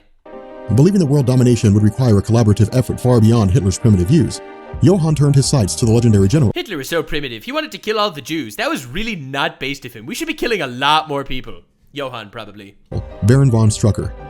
Assigning Strucker to the Far East, Johann's intention was to form a pact with the Japanese mystics known as the Hand, using their magic to That's why we were talking about the Hand. I was wondering where this came from. complement Germany's military tactics, and by combining their forces, a subset of the Hand joined Baron von Strucker, giving birth to the second iteration of Hydra. So Hydra, wait, is that Red Skull, that guy, that second in command to Hitler guy? So Hydra is a group created by the remnants of Nazis that had a better way to control the world. Oh shit. Back in Germany proper, the Third Reich had already begun a series of campaigns aimed at eliminating the Jewish population. Ah! Good thing my grandfather's not doing this lore react with me. He would not be okay with this at all. Holy shit. Where this included the You don't understand. Like, I was at my grandfather's house. He was sleeping. And, like, a mirror fell off the wall and shattered on the floor. And, my grandfather woke up screaming, "Ze schießt, ze schießt," which is German for they're shooting, they're shooting. It's insane. It's insane how traumatized he still is, 70 years later. now infamous Final Solution. The desire of Nazis to remove undesirables had unexpected consequences, most Undesirables? Oh my god, that's me! notably the emergence of one of Earth's most powerful mutants. Wait, Magneto? Are we getting Magneto lore? Because I love that guy. The son of a former Jewish soldier turned watchmaker, Max Eisenhardt's father and grandfather had viewed their state in life as temporary, believing that their displacement within the Warsaw ghettos would give way to their return to a life of normalcy at the war's conclusion. However, whether this view was held through a refusal to acknowledge the truth or a genuine belief varies. But this perception was ultimately shattered when the Nazis began transporting the inhabitants of the Warsaw Ghetto to the Treblinka extermination camp. Yeah, that's fucked up. Oh my god. One day I have to do a whole ass video talking about, like, my grandfather's stories. I have to do, like, a whole fucking thing about that. Like, you won't even believe it. Escaping from their captors with the intention of taking refuge in a safe house for German Jews, Max was forced to bear witness as his family was systematically murdered by Nazi soldiers and thrown into a mass grave. Damn. Taken This is not fiction, by the way. Well, the Magneto part is, but this is just Jew lore. to the Auschwitz concentration camp, Max was assigned to the Sonder Commandos, tasked with cleaning out the cremation ovens and gas chambers while destroying the bodies of those exterminated by the Nazis. Coming to grips with the brutality of humans, Max's experience shaped him on a fundamental level, but the truth was far more terrifying than fiction. With his genetic manipulations by Apocalypse, Mr. Sinister used his longevity Oh, we're back to Sinister. Hell yeah. Back to Sinister. to experiment on humans in an effort to understand the human genome. Viewing concentration camps as the perfect setting to conduct these experiments without question, Oh, great. the fledgling mutant community within Auschwitz saw their bodies mutilated through gruesome experiments. remaining woefully unaware of the doctor's true identity and using his experience as a small-time smuggler of goods within the Warsaw Ghetto. Max eased his harsh existence within Auschwitz by bribing the guards with goods unavailable through conventional means. Reuniting with his childhood crush Magda during his time in Auschwitz, Max, Magda, and other members of the concentration camp, alongside rebels on the outside, intended to launch a revolution, freeing themselves from the yoke of oppression. This is crazy. Because there were a lot of little mini revolutions that mostly didn't succeed during World War II. And, like, this is wild. I never actually read any of these comics. Like, I knew that Magneto's backstory was he was a Holocaust survivor, but I didn't realize they went so hard on the details. Like, holy shit. Like, the fact that Mr. Sinister was just full-on Mangala fucking, doing human experiments on people. Coinciding with the arrival of Captain America, Bucky, Namor, and Jim Hammond as they cut a swath through the German front, Max and Magda used the Auschwitz Revolution to escape and made their way to the Carpathian Mountains, where they began their life together in marriage. Wow. While World War II raged on, the forces of Captain America, Bucky, Namor the Submariner, and Jim Hammond carried out a series of campaigns on behalf of the Allied powers. Taking them to the farthest corners of the world, these acts were, in and of themselves, targeted at stopping the Nazi advancement. Makes sense. Transitioning to Northern Africa, despite his blunder in allowing the Allied forces to invade Normandy, Erwin Rommel was still considered to be one of Hitler's piece of shit highest-ranking generals, leading a campaign to take Wakanda's vibranium stores, despite its advanced weaponry. Wait, they knew about Wakanda all along? Is that why, in the canon, they invaded Africa to try to steal Wakanda's vibranium? The Wakandans were unable to hold off the forces of Rommel for any real measure of time. Are you serious? All of that overpowered vibranium stuff, and they still got steamrolled by the Nazis? As a result, the invaders were successful in defeating the Nazis under Rommel's command, and Rogers was rewarded with a shard of vibranium. Ooh. Commissioning the intelligence branch of the United States to develop a new shield. That's why he had a vibranium shield. When he saved Wakanda from the German invasion in World War II. Holy shit! Okay, that's pretty awesome. Process, one of its scientists quite Rommel attacked Wakanda. Dude, I don't know, man. literally Walt Disney is Jews? No, Walt Disney hated Jews. He was a massive anti-Semite. No. Stanley Jewish. fell asleep, waking up to a metal of indestructible composition in the shape of a perfect circle. Providing Captain America with the shield he desired, under the direction of the US government, the scientists went forward, attempting to recreate the alloy. Let's go!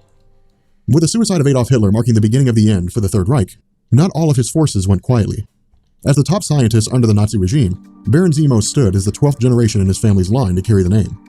Drawing the attention of the Allied powers owing to his creation. I love how it's like, not all the Nazis went quietly. Then it just shifts to like a Marvel superhero. It's so wild every time. Of the Medusa effect, a weapon capable of annihilating the entirety of the United States Army Air Forces. Oh god. The invaders were tasked with bringing down Zemo and taking him into Allied makes sense. Yeah, it seems broken. custody. However, after invading his fortress and attempting to destroy a drone plane, the ensuing conflict saw both Steve Rogers and Bucky Barnes thrown into the icy waters of the English Channel. Yeah. While Rogers would be frozen in suspended animation for several decades, Bucky Barnes was not so lucky. With the Russian government looking to the premise of Captain America, the communist regime intended to launch its own super soldier program. While one half of the government targeted its fledgling mutant community, looking to brainwash them into subservience, the body of Bucky Barnes was located and taken by KGB. Oh my god, that's how he became a sleeper agent. Because the Russians found his body after he failed a mission after World War II. General Alexander Lukin. Concluding that both Rogers and Barnes had been killed in action, the US government needed a response. Believing that if the American people learned of Rogers and Barnes' death, that the moral compass for the last vestiges of the war effort would crumble. Because the US and Russia were running headlong into the Cold War, the US government chose to appoint a series of successors, operating under the mantles of Captain America and Bucky Barnes. Right. With the public failing to know the difference, in their mind, because they were icons. It didn't matter that the actual people were gone. As long as they existed, the hope of the people still remained. Rogers remained a staunch protector for all they held dear. Across the Atlantic, in upstate New York, a young Charles Xavier was coping with Oh! Brother, we are actually cooking! We are schmoving through history. changes in his life. Born to Brian and Sharon Xavier, the life of Charles was part and parcel to government experimentation. Continuing his schemes and understanding the mutant and human genomes, Mr. Sinister's long life allowed for a multitude of schemes and plans. Dude, this piece of shit, Mr. Sinister, how the hell does he get around? Committing war crimes from one place to the next. While the fall of Auschwitz led to the abandonment of his experimentation without question, his ability to alter his own physical appearance allowed for integration into the scientific community using less than savory methods. Well, that explains it. He just fucking he gave himself plastic surgery. Using Brian Xavier and his partner Kurt Marco as unwitting accomplices, the two used the resources of the United States government to analyze the genes of young mutants. Providing considerable compensation for their efforts, when Brian Xavier died in an explosion, Sharon inherited this wealth along with Kurt's affections. Intending to make his way into the marriage bed, Kurt was a cruel father to his biological son Kane, instead showing affection to Charles. However, this was revealed Right, because Charles was a fucking mutant that he wanted to experiment on. to be a ruse by Kurt, who would use the motivation of ensuring that he inherited all of Sharon's wealth.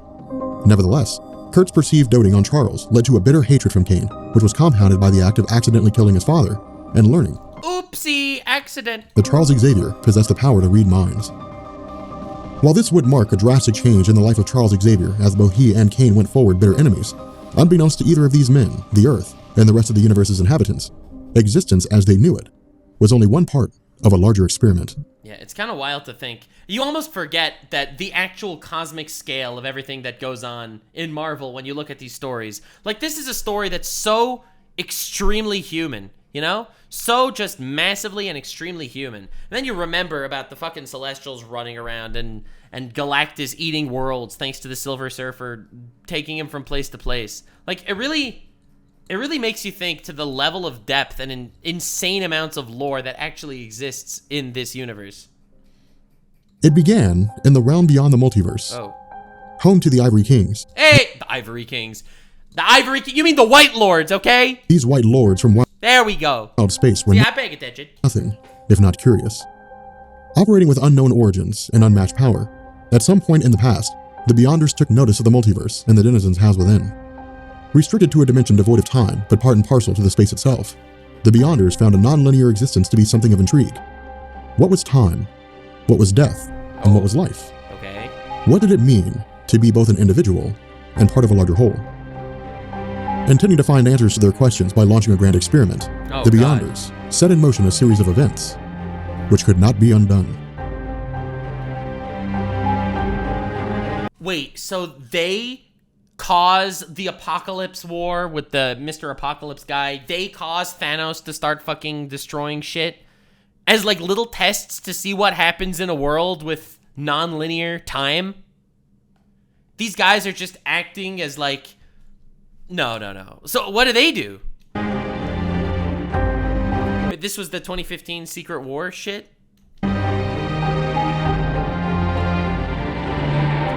I'd make people not hate each other because of their religion, because of their nationality, because of any stupid reason. If we could abolish hatred, we live on this gorgeous planet. There's a character I wrote called the Silver Surfer, and I always had him making those kind of remarks, philosophical things about, he was from another world, and he said, why don't we realize we're on a planet that gives us everything, food, beautiful weather, sun, everything.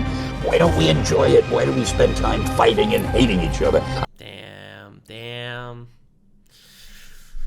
Why are we wasting our time? Let's just abolish hatred. I loved writing the Silver Surfer.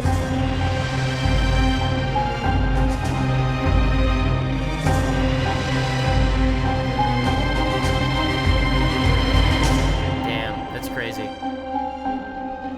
And that brings us to the present day. The present day of Marvel.